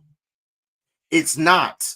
It's the city, right? The temple is about over here. If I'm not mistaken, the temple's right over here, right? So they did find there's two altars there, right? You had one altar on the left that frankincense was burnt there, and you had another altar, a smaller altar on the right where cannabis was burnt. And what they did was they mixed it with fat and animal dung, right? So that it slow burned and it burned at a high enough temperature so that marijuana would actually give off the psychoactive effects, right? So what were they worshiping there? They were worshiping other gods, right? They were being soothsayers like the Philistines. So I go into this entire topic, right, in this video to answer your question, Mark 35, 8 and 35.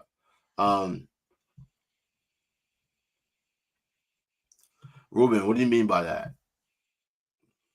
I'm not sure. I don't understand your question.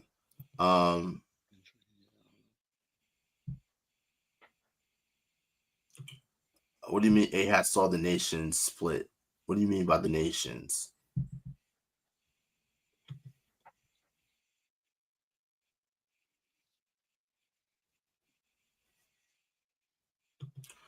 Did David sin by eating the showbread? You can make that argument. Technically, Yahawashi used that as an example. He said, "Did you not hear about what David did when he was hungry and those that were with him, and how he ate the showbread, which was only for the priests?" So technically, yeah, he did that. Yeah. This is like when the scriptures say that, and this is why we got to understand, like, that the Bible, everything in the Bible is not the word of God, right? But the word of God is in fact found in the Bible. The Bible says that David only sinned in the man of Uriah. Yeah. David numbered Israel. He sinned. David also lied to the high priest. Yeah. He told him that Saul sent him on a business. Saul did not send him on business. He dealt falsely with. He died. Listen, what was the priest? And Saul ended up killing the priest. So David did sin. That was another sin. Like, David didn't just commit one sin. They committed multiple sins, right? But he was still a man after the Most High God's own heart, right? So Technically. Technically, yeah. How to prove serpent is the proto. That's a full breakdown. Yeah. Ephraim, Israel. It's too much to go into that, That's a lot. right? But I'll give you a quick answer, right? If you read Wisdom of Solomon 12, Wisdom of Solomon 12,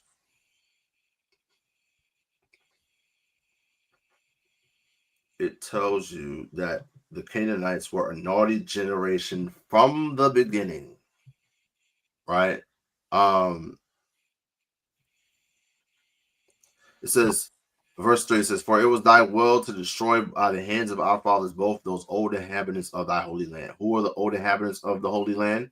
The Canaanites, right? "Whom thou hatest for doing most odious works of witchcraft and wicked sacrifices, and also those merciless murderers of children, devourers of men's flesh, and the feasts of blood with their priests in the midst of their idolatrous crew, and the parents that killed their own hand, with their own hands, souls destitute of help." Right? So actually, there's an archaeology channel that I follow. I forget the guy's name, right? But this guy, I think his name is called Luke. His name is Lucas Kramer. He was raised in like Saudi Arabia. I think his father was an archaeologist or whatever. But he's an archaeologist as well. And he did it was a video I was watching. He did a tour of these Canaanite high places that they found in the land of Israel, and they found literally the bones and remains of infants, right? They had found the remains of like a young girl who was sawed in half. Like the Canaanites were evil as all hell, right? It goes on to say, "Nevertheless, even those thou sparest as men, and didst send wise forerunners of thine hosts to destroy them little by little," right? The hosts would be us, the armies, right?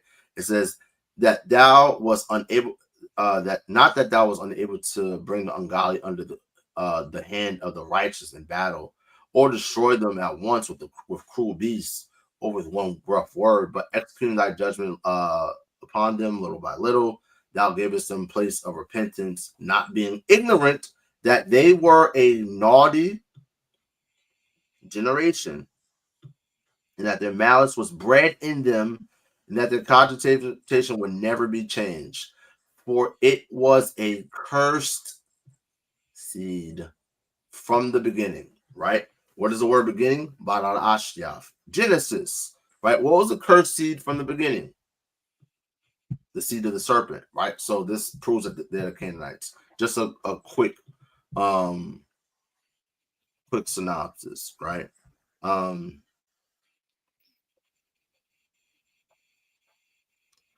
So Sister Nazi Yard, right? So in here in my house, right, when my wife is, well, obviously she hasn't, first and most likely she's pregnant, right?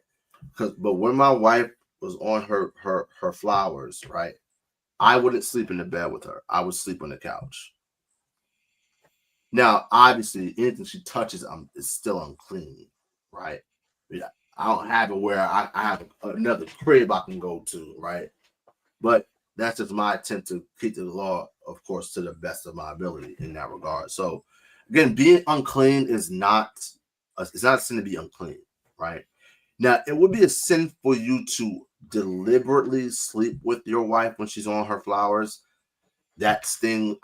Edomites do that. Right? I remember I had a roommate, not a roommate, a neighbor, my freshman year. Nigga name was, what was his name? Dylan Emmett, right?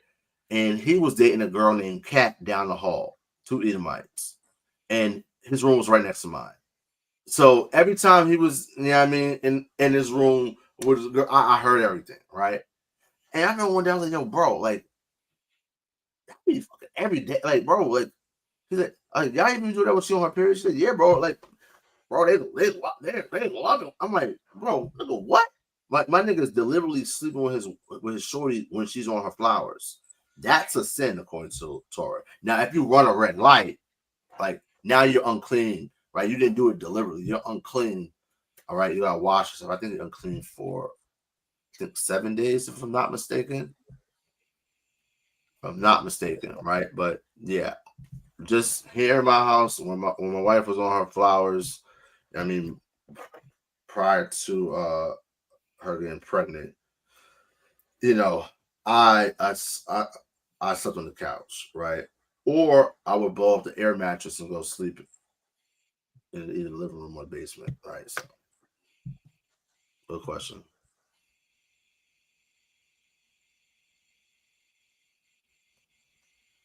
Y'all for life, we're in Philadelphia. All right, so whoever this person is, we're gonna ban you.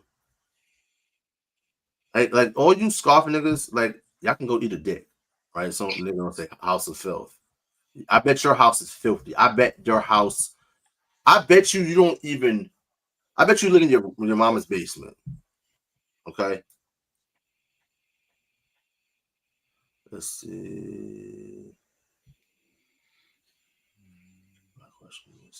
Can you can that be used to apply to wicked people in general, despite them falsely applying? Okay, let's see.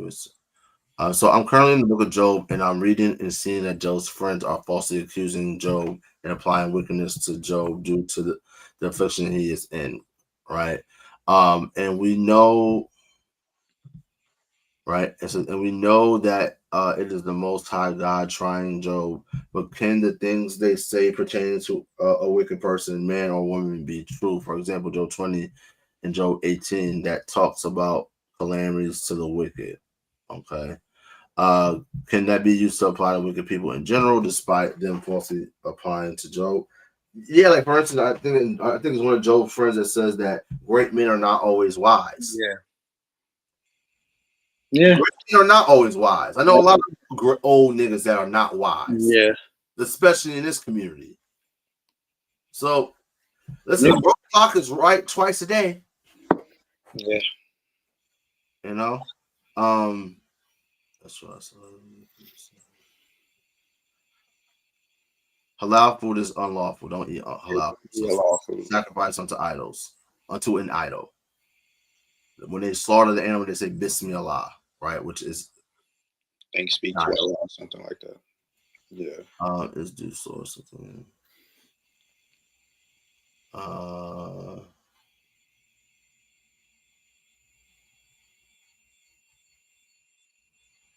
Ruben, listen, you can make it yourself, right? It's very easy. What them Arabs cook up in them trucks, right? You can easily make that yourself. It's not hard.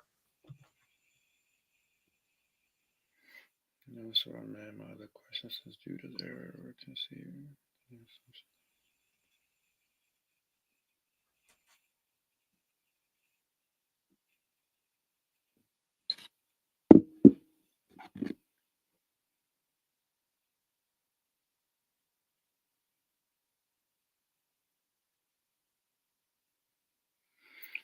That's a good point. Alan Holes. I would love to discuss a serious matter of our Israel. Is still following the Greco-Roman narrative that Jesus is pre-existing, as well as the doctrinal understanding of John 1 word of creation. Listen, this is not the Sons of Thunder. Get that bullshit the fuck up on out of here, right? That is the stupidest doctrine ever created, right? It's nonsense, right? And it's not Greco-Roman.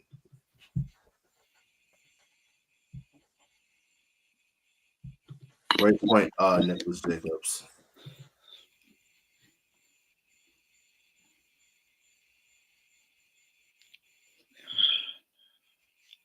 Nigga said no. David was a priest, King. David's from the tribe of Judah. The priests are from the tribe of Levi. What are you talking about? Don't piss me off, Alan Hose. What does a son or daughter do if their parent or parents commit a sin unto death? There's nothing you can do.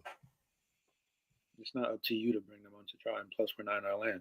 Yeah, you don't have a government to judge them and to render a judgment per se. Because a son or daughter can't raise their hand onto their parents. So that too. Yeah, actually, if you hit your parents, you're supposed to get put to death. Yeah.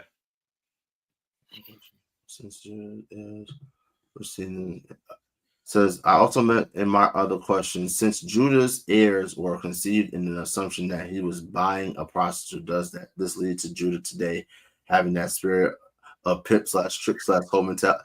Hey.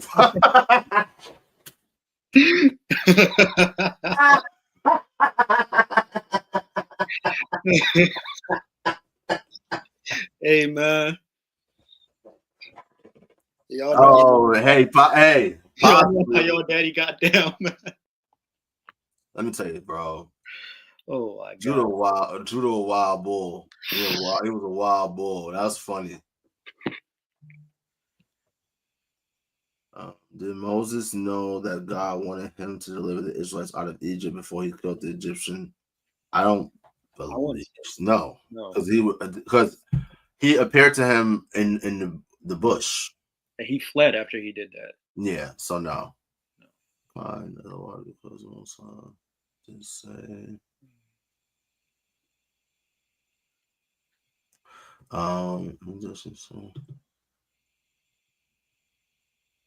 Yeah, so Mark 8:35. So the Deuteronomy 32:8, right? It says that the Most High separated the sons of God, right? Separated the nations according to the sons of God, right? Also, the Septuagint actually preserves that understanding as well.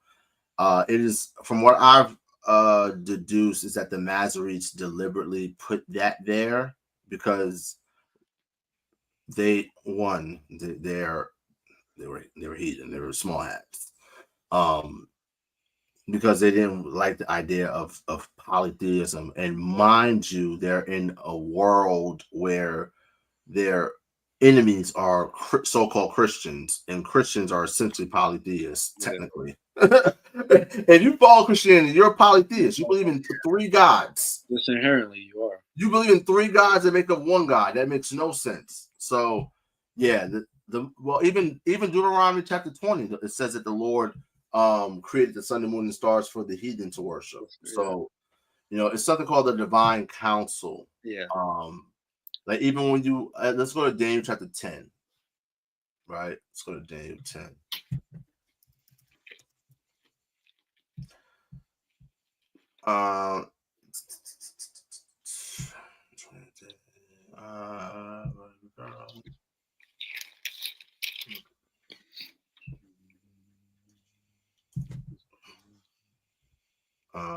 Start at verse 12.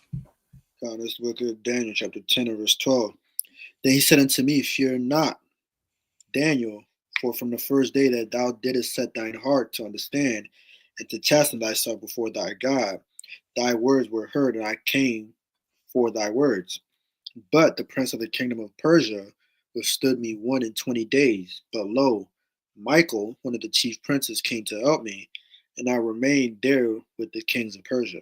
Now, someone of a baser sort once said that this prince of the kingdom of Persia is the real prince.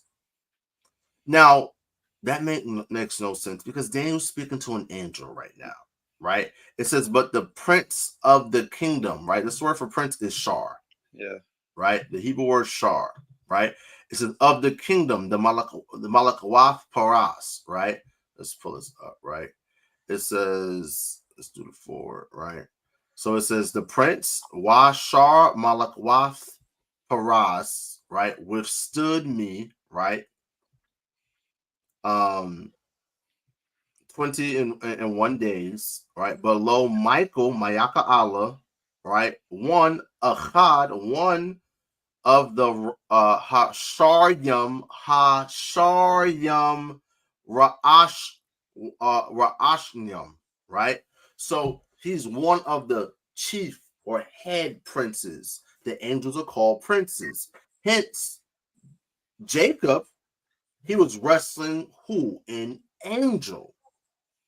And the angel says, your name is no longer Jacob, but Israel, Yasharahla, for as a prince, thou hast prevailed with God and with man, right? So when we look at the word shar, right, it goes back to the Hebrew verb sharar, right? Goes back to the Hebrew word sharar, which is a verb which means to prevail, right? To rule, to prevail, right? So because as a prince, thou hast prevailed with God and with man, right? So actually, let me go back to that. Let me see. Where are we? Blood clot.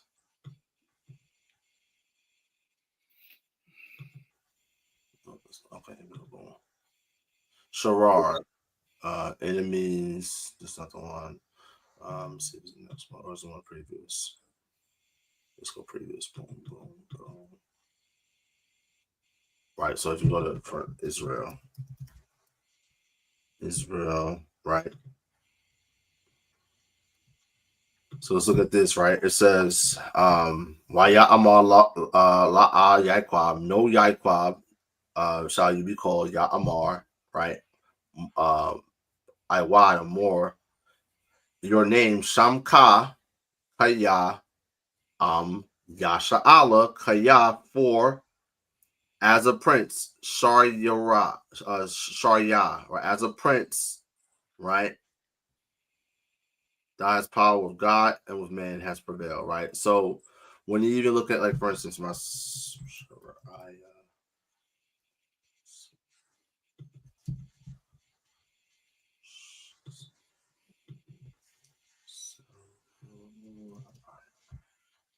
right, boom, right. So we look at this name Saraiah, right? Which is YAHAWAH or Sharyah, right? It means either Yahweh is ruler or Yahweh has prevailed, right? It means to rule or to prevail, right? So when we look here at Daniel chapter 10, right, it says that Michael is one of the chief princes, Shar Ra'ash, right? It says came to help me. Who did he come to help? The angel. So the prince of the kingdom of Persia is another angel, right? And again, the angels are called the hosts of heaven. The scriptures say in Deuteronomy chapter, 4, verse 20, that we're told not to be driven to worship the hosts of heaven, because the Most High God set them up for the heathen to worship, right? So the heathen worship the sun, the moon, and stars. They're worshiping the angels, right? And demons, right? We're told to worship our God Yahweh, right? So let's keep reading Daniel 10. And I remained there with the kings of Persia, verse 14. Now am I come to make thee understand what shall before thy people in the latter days. Right, now we're going to jump so that's the point on that, but then we jump down to verse 20. Verse 20. Then he said, verse 19. Verse 19. Actually, not 18. Verse 18. Then there came again and touched me one like the appearance of a man, and he strengthened me. One like the appearance of a man. Now, when Lot met those men, right, in Sodom, right, they appeared to him like men, but they were what? They were angels, right? Read on. And said, O man, greatly beloved, fear not. Peace be unto thee, be strong, yea, be strong. And when he had spoken unto me, I was strengthened and said, Let my Lord speak, for thou hast strengthened me. Verse 20, Then said he, Knowest thou wherefore I came unto thee? And now I will return to fight with the prince of Persia. I will now go to fight with the prince of Persia, right? So the divine council, the angels, they're fighting against the angels and the demons. They're fighting against each other, right? You ever heard the phrase "as is above, so is below"? Yahawashi told, the scripture tells that the weapons of our warfare are not carnal, right? But they're principalities and rulers in high places. Who are these rulers in high places? The shanyam, right? The word shar means prince or ruler, right? The rulers in high places, the angels and demons are in high places in the spiritual realm, right? Yahawashi told Peter that whatsoever you bind on earth shall you be bound in heaven, right? Even for instance, I remember I was having a conversation with the brother, my brother, a warrior out down in Orlando. Kahan, remember in the gospel, I believe is when I think it's in Matthew, either Matthew or Luke, where the demons like Yahawashi, like we got more time, right? Yeah. So these demons have a certain time, right, to do their demonic things, right, and to, of course, have a hold on who? The children of Israel, right? Now, because now here's the cold thing, right? Here's where it just starts to get not spooky, but get deep. Yahawashi, we know that Yahawashi is the first man, Adam, right? And through Adam's fall, through Adam's sin, as one sin entered the world through one, sin was taken from the world through Yahawashi, right? Now, Yahawashi, again, the scriptures tell us in Colossians 1:15 through 16 that the Most High created Yahawashi, right? He's the firstborn of every creature, right? By whom he made everything else, right? Actually, let's get it real quick, right? We're going to come back to Daniel. Check this. Colossians 1:15. It says, who is the image of the invisible God, the firstborn of every creature. So he's the first thing created. For by him, or with him, right? The word by or with is the same. Were all things created that are in heaven. What's in heaven? Are the angels not in heaven? Right? And that are in earth, visible and invisible. So what are the visible things? What are the invisible things in heaven? We can't see the angels, right? It says whether they be thrones or dominions or principalities or powers, right? The angels are known as powers. All things were created by him and for him, right? So that when we look here, right, and when we kind of just bring this whole divine council concept in totality, right? Even when we look at Psalm 83, right, it says, "Arise, O God, and judge the earth." That God that's being told to rise is Yahawashi, because when he comes back, he's going to judge the earth. But you got that precept where the angels, where the demons said that? Okay, let me find that.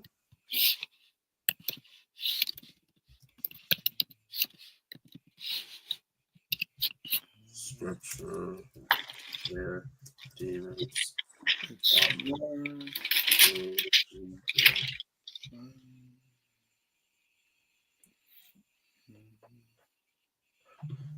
Okay, Mark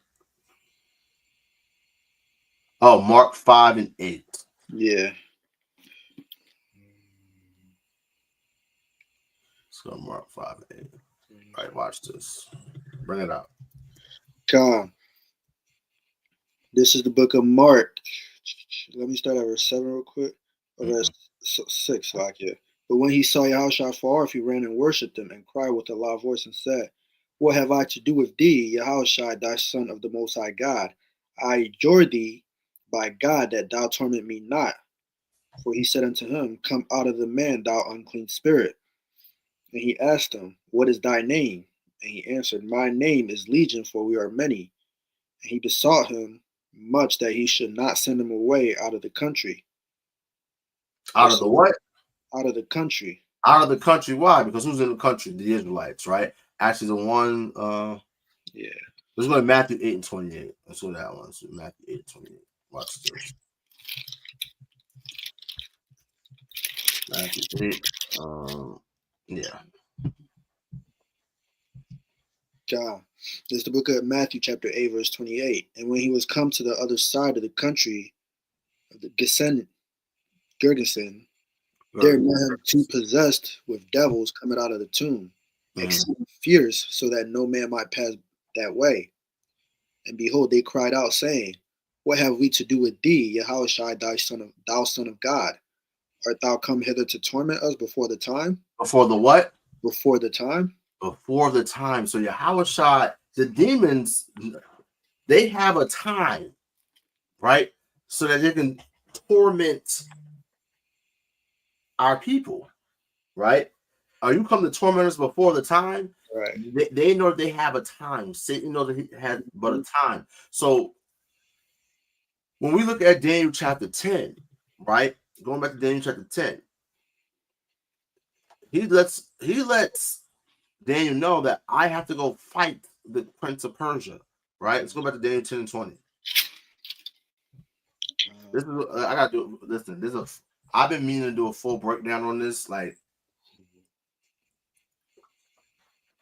I've been talking to Deacon about this too. Like this shit can get deep. Bring it out. This is the book of Daniel, chapter 10, verse 20. Then he said, Knowest thou wherefore I come unto thee, and I will return to fight with the prince of Persia. And when I am gone forth, lo, the prince of Greece shall come forth. Now the prince of Greece. So again, there's a son of God, an angel, right, over all different peoples. Now the prince of Greece is going to come, but a nigga told us that this prince over Persia is the literal ruler. No, the Persians had their own titles for their rulers, and Shar was not one of them. No. Right? So this prince over the kingdom of it goes and said the kings of Persia, right? The Malachium of Persia, Malachium Paras. It says, right? Let me find the kings. Right, boom. The kings of Persia, Malak. Right, let's take a look.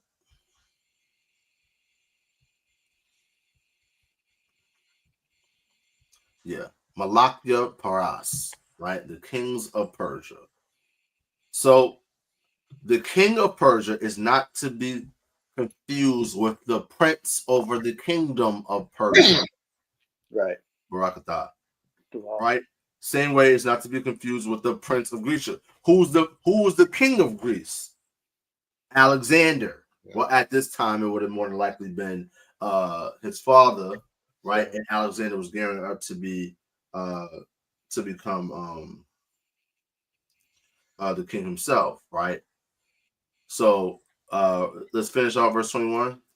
Verse 21. But I will shew thee that which is noted in the scripture of truth, and there is none that holdeth me with these things, but Michael your prince. Michael your prince. Now, Daniel is what? Daniel is an Israelite. Michael is the prince that standeth for thy people. Let's go to Daniel chapter 12, verse 1. God. Daniel chapter 12, verse 1. And at that time shall Michael stand up, the great prince which standeth for the children of thy people. And there shall be a time of trouble, which as never was since there was a nation, even to the same time. And at that time thy people shall be delivered, every one that shall be found written in the book. Keep on. Keep reading. Verse 2. And many of them that sleep in the dust of the earth shall awake, some to everlasting life, and some to shame and everlasting contempt. Listen, the same nigga told us that, oh, those ones that are being raised up to everlasting shame and contempt, oh, that's not Israelites.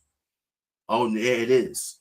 Like when you read the context, it says Michael is the prince, the great prince that standeth up for the children of thy people. Michael is said to be Daniel's prince. Daniel is an Israelite, right? It says that Michael shall stand up, the great prince, standing for the children of thy people, right? It says, and At that time, thy people shall be delivered, everyone that shall be written in the book. Thy people shall be delivered, everyone that's written in the book, right? And many of them, who's the them? The thy people that sleep in the dust of the earth shall wake, some to everlasting life and some to shame and everlasting contempt, right? And that's going to happen to some of your favorite leaders, some of your favorite evil ass leaders. These niggas are going, the Lord's going to kill these niggas, and then they're going to be resurrected unto damnation, everlasting shame and contempt. Not because I said so, because Yahawah said so. But great question, Mark. Brother Jesus. He goes on and says, do you think this shows that the Most High and Yahawah were originally seen as different gods? No, right? Now, there are scholars that try to say that El is the Most High and that Yahweh, or as we would say, Yahawah, is the God that was given Israel. No, Yahawah is the Most High. Yeah. And he gave other nations their gods. Obviously, in their pantheons, they have a Most High God in their concept. They don't know Yahawah because Yahawah didn't reveal himself to them. Yeah. But Yahawah is known in what? In his judgment and his doings to the sons of men. So, no to that last part. But good question. So why are there different doctrines when there was supposed to be only one doctrine, and that is the doctrine of Yahawashi? Because again, we read this earlier, sister, in Isaiah 52:7. It says that our watchmen shall sing together with one consent when the Lord restores again Zion. So that's why there's different doctrines or different understandings and teachings. The same way that there were different doctrines and teachings and understandings in different sects during the times of Yahawashi. You had the Essenes, you had the Sadducees, you had the Pharisees, you had various zealot groups, you had different understandings.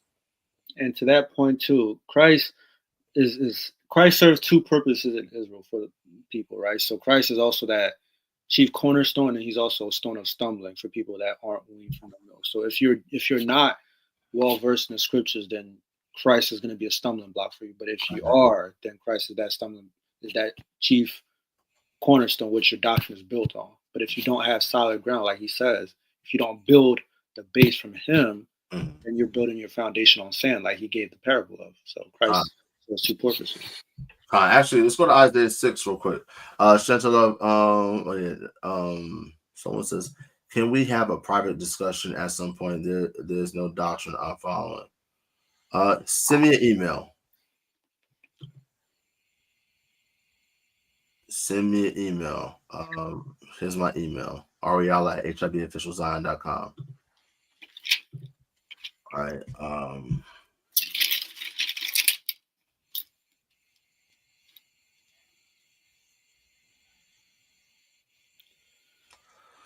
Alan, you think you're making points, bro? You're not making any points. Yahawashi said in John 17, Father, please give me the glory that I had with you in the beginning. What do we do with that? What's the glory that he had with the Father in the beginning if he didn't pre-exist? Stop listening to the fucking Sons of Thunder. Them niggas don't know what the fuck they're talking about. So when Christ says before Abraham was, I am, what do we do with statements like that? Niggas are stupid, bro. Listen, you Sadducee niggas are idiots. Yahawashi cut you niggas to fucking smithereens. Yahawashi cut the Sadducees up so badly, these niggas stop asking him questions. Because you niggas don't know shit. Alan, you're about to get blocked.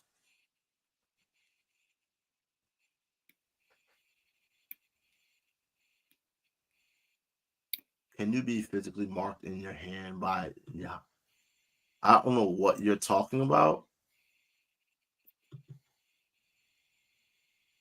I don't know what you're talking about. Can we you went to March.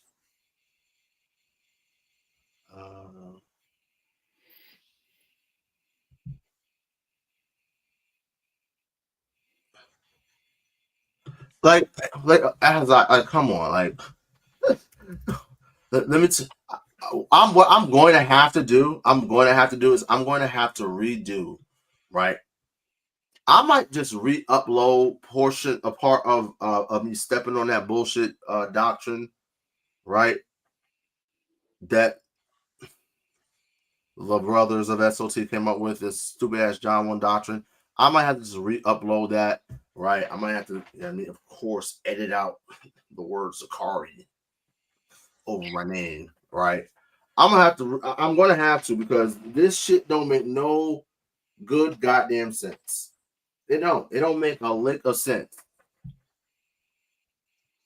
So if he wasn't pre-existent, then what was the word of God that became flesh? Yeah, we have questions. It's like in First John 1 disproves all that, right? So John 1:1, in the beginning was the Word, and the Word was with Theon, and the Word was Theos, right? The same was in the beginning with God. All things were made by him, and without him was not anything made that was made. Without who? Like, it's just like when you talk to a silly ass OT only nigga, right? And you go to Isaiah 53, and they say, "Oh, that's Israel. Israel's a suffering servant." Oh, okay, cool. So now let's substitute Israel for he or him, right? It goes on to say that he did no violence. Oh, so Israel did no violence? Like when you use their logic and you just place their logic into the scriptures, it just crumbles because these niggas are dumb. Like you got to be a dumb nigga to read John 1 and say, "Oh, Christ didn't pre-exist." You have to be stupid.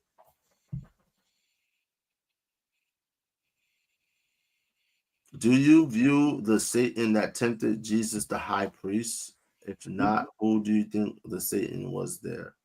What do you mean by the high priest?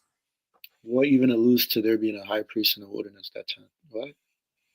Do you view the Satan that tempted Jesus the high priest? The high priest? What? You gotta re-ask that question. Yeah. You gotta re-ask that question. I don't understand what you're saying, brother Mark, brother Jesus.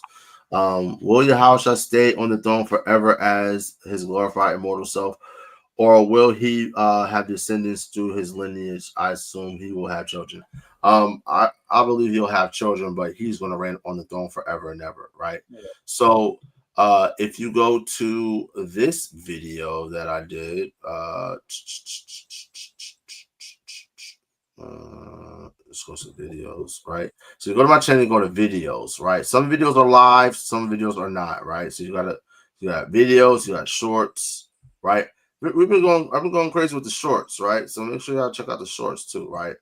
And then you got the lives, right? So if you go to the videos here on my page, and if you go to this video right here, is eternal life for all races, here's the truth, right? I dive into that.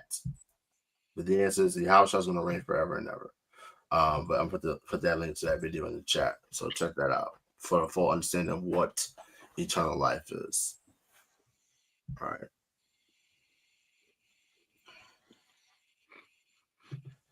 Let's see. Any other questions? We're about to go into 4 hours. Damn. Do you view the Satan that's Yeah, you're gonna have to re-ask that question, brother, because that did not make any sense.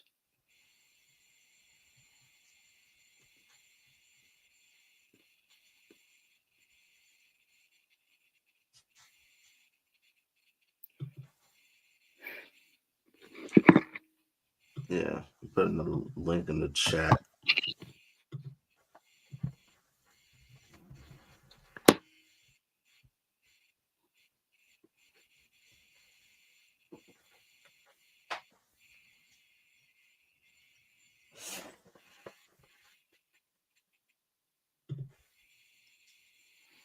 Great question, King Chronicles. Let's go there, right? And I'm gonna pull up another preset, right? So I'm gonna go to number 6, right?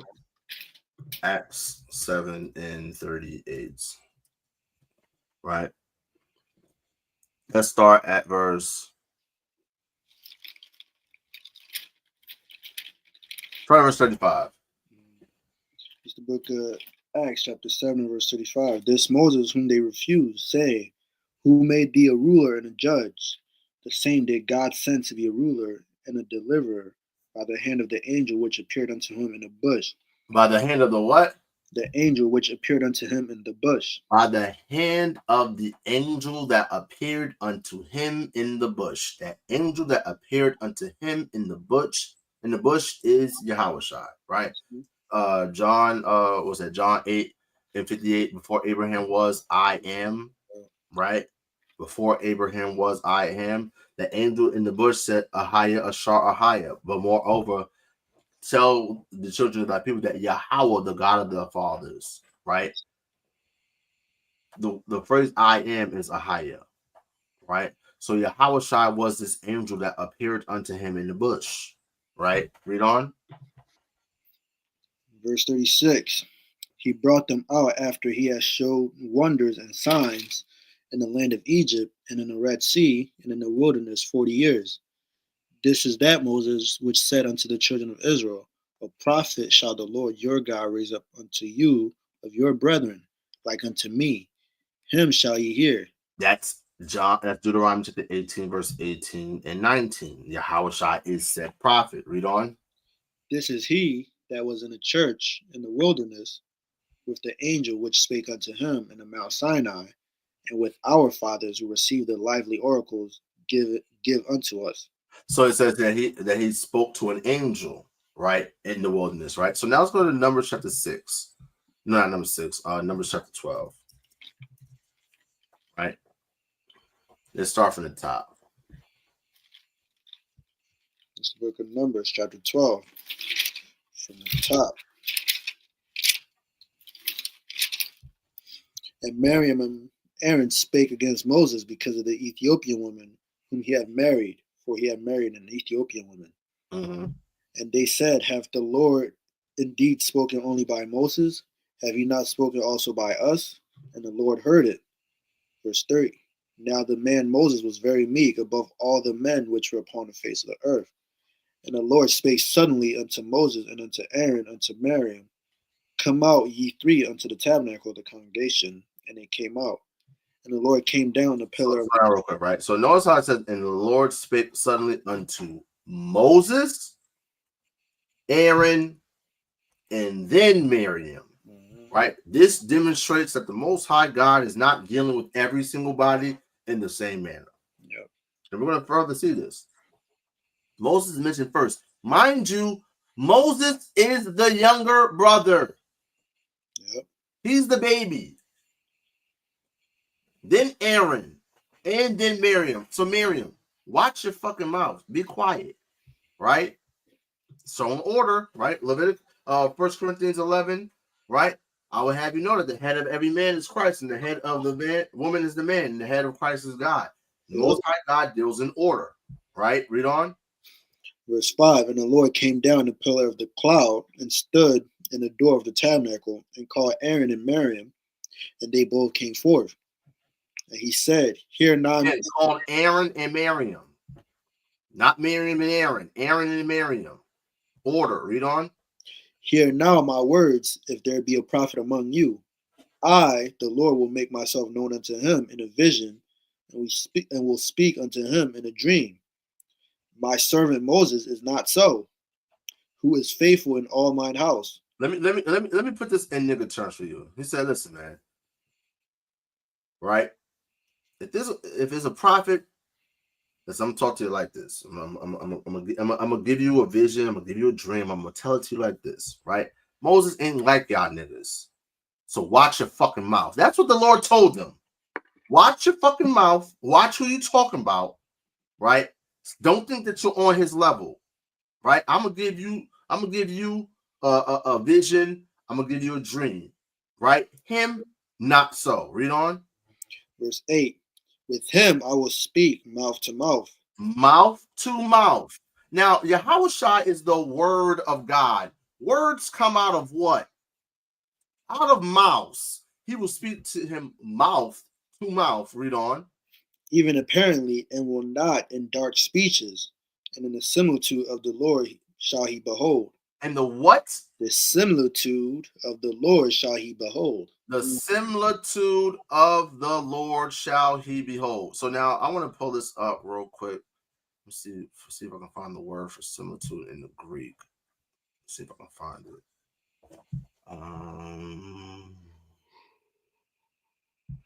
Similitude. Let me see if I can find the word kidios. Now let's see what this word is.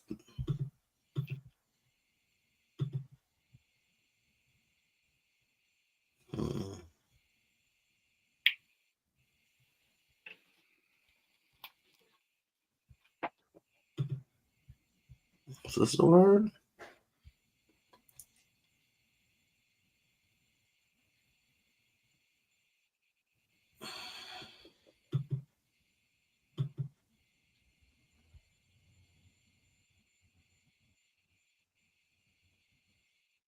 Glory. That may not be the word. Let's see. All right, I'm trying to find a word. But anyway, right? Who's the similitude of the Lord?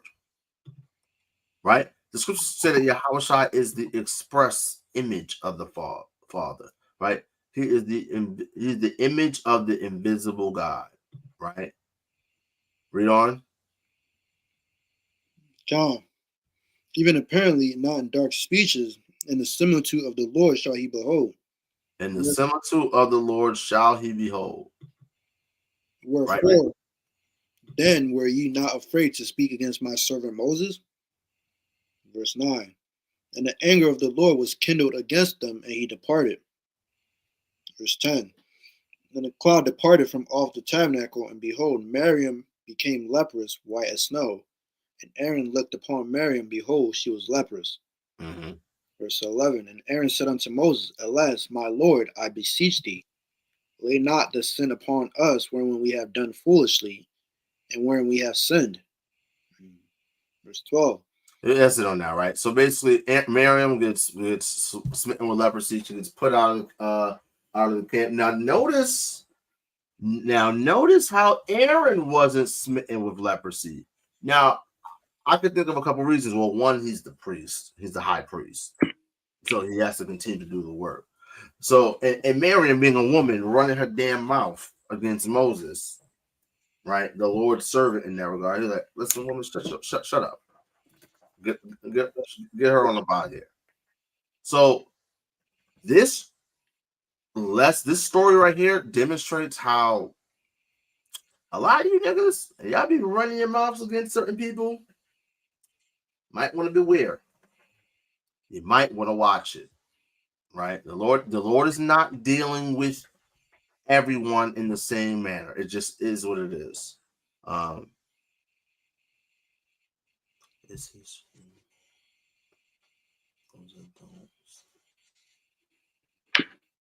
Yeah, also, yeah, brother Nicholas, brother Quasi made a good point. Yahawashi was also that destroyer sent to smite the firstborn of every Egyptian. That too, he was also the one that was driving that chariot, right? So when now, oh damn, do I want to remember that that 5-6 hour long mercy council we had, and we was going to consuming fire and how the Lord's a consuming fire, but the angel in the bush was on fire, but it wasn't consumed. Yeah. You see, but here's the thing: I found something the other day, right? Where when Yahawashi returns, he's going to consume people with fire, right? Yeah. So listen. When he came as a lamb, right, and when he came, and when he was around a couple other times, when he was that word, right, that angel, right, that we were told not to provoke, right. He wasn't a consuming fire. Yeah. Then, guess what? When the Most High God gives him dominion, he's going to be a consuming fire, right? Yeah. So it can get real deep, right? Again, Yahawashi, listen, the scripture said that he comes in the volume of the book, and contextually, the book that's being referenced is the Torah. Yep. Right? He's all throughout the Torah. Right. Yeah. But listen, we've been here for 4 hours, right? Right, 4 hours on the beautiful Shabbat, right? 4 hours on the Shabbat. So we're gonna have to wrap it. What's the heck? Oh, yeah, we're gonna have to wanna wrap this joint up, man. But let's see. You see that? You see that, brother Quadazop? You see that? Listen, man. Yeah. All praises. But yeah, man. Appreciate y'all, family, for tapping in with us. Right. Again, make sure y'all like, share, subscribe to the channel. All right. Donate if it's on your heart. You can, if you want to join the congregation, right? There are links in our Instagram, actually. Actually, pull up our IG. Right, there are links in our Instagram.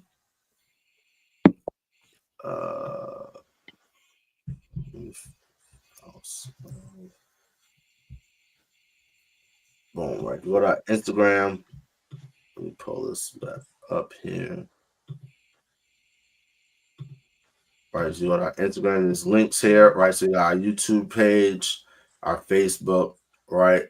I don't know what happened. And here's the prospect intake form, right?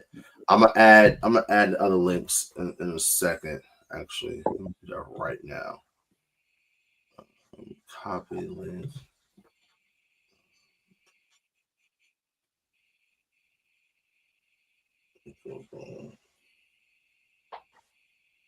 Add profile links.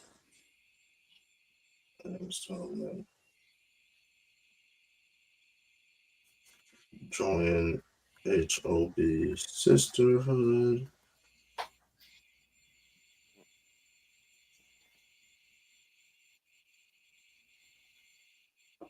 Let me take the calendar. I don't know what calendar. Edit, share, copy link.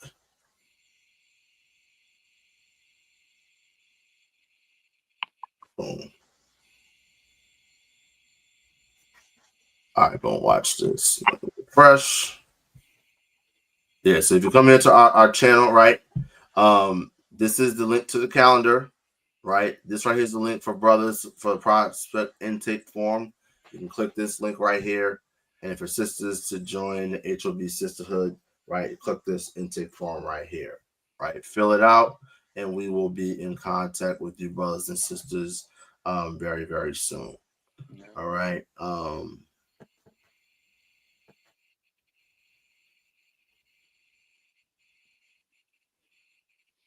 Great point. And he said, I don't know about y'all. What lamb becomes a lion? This destruction won't be normal. Listen, listen.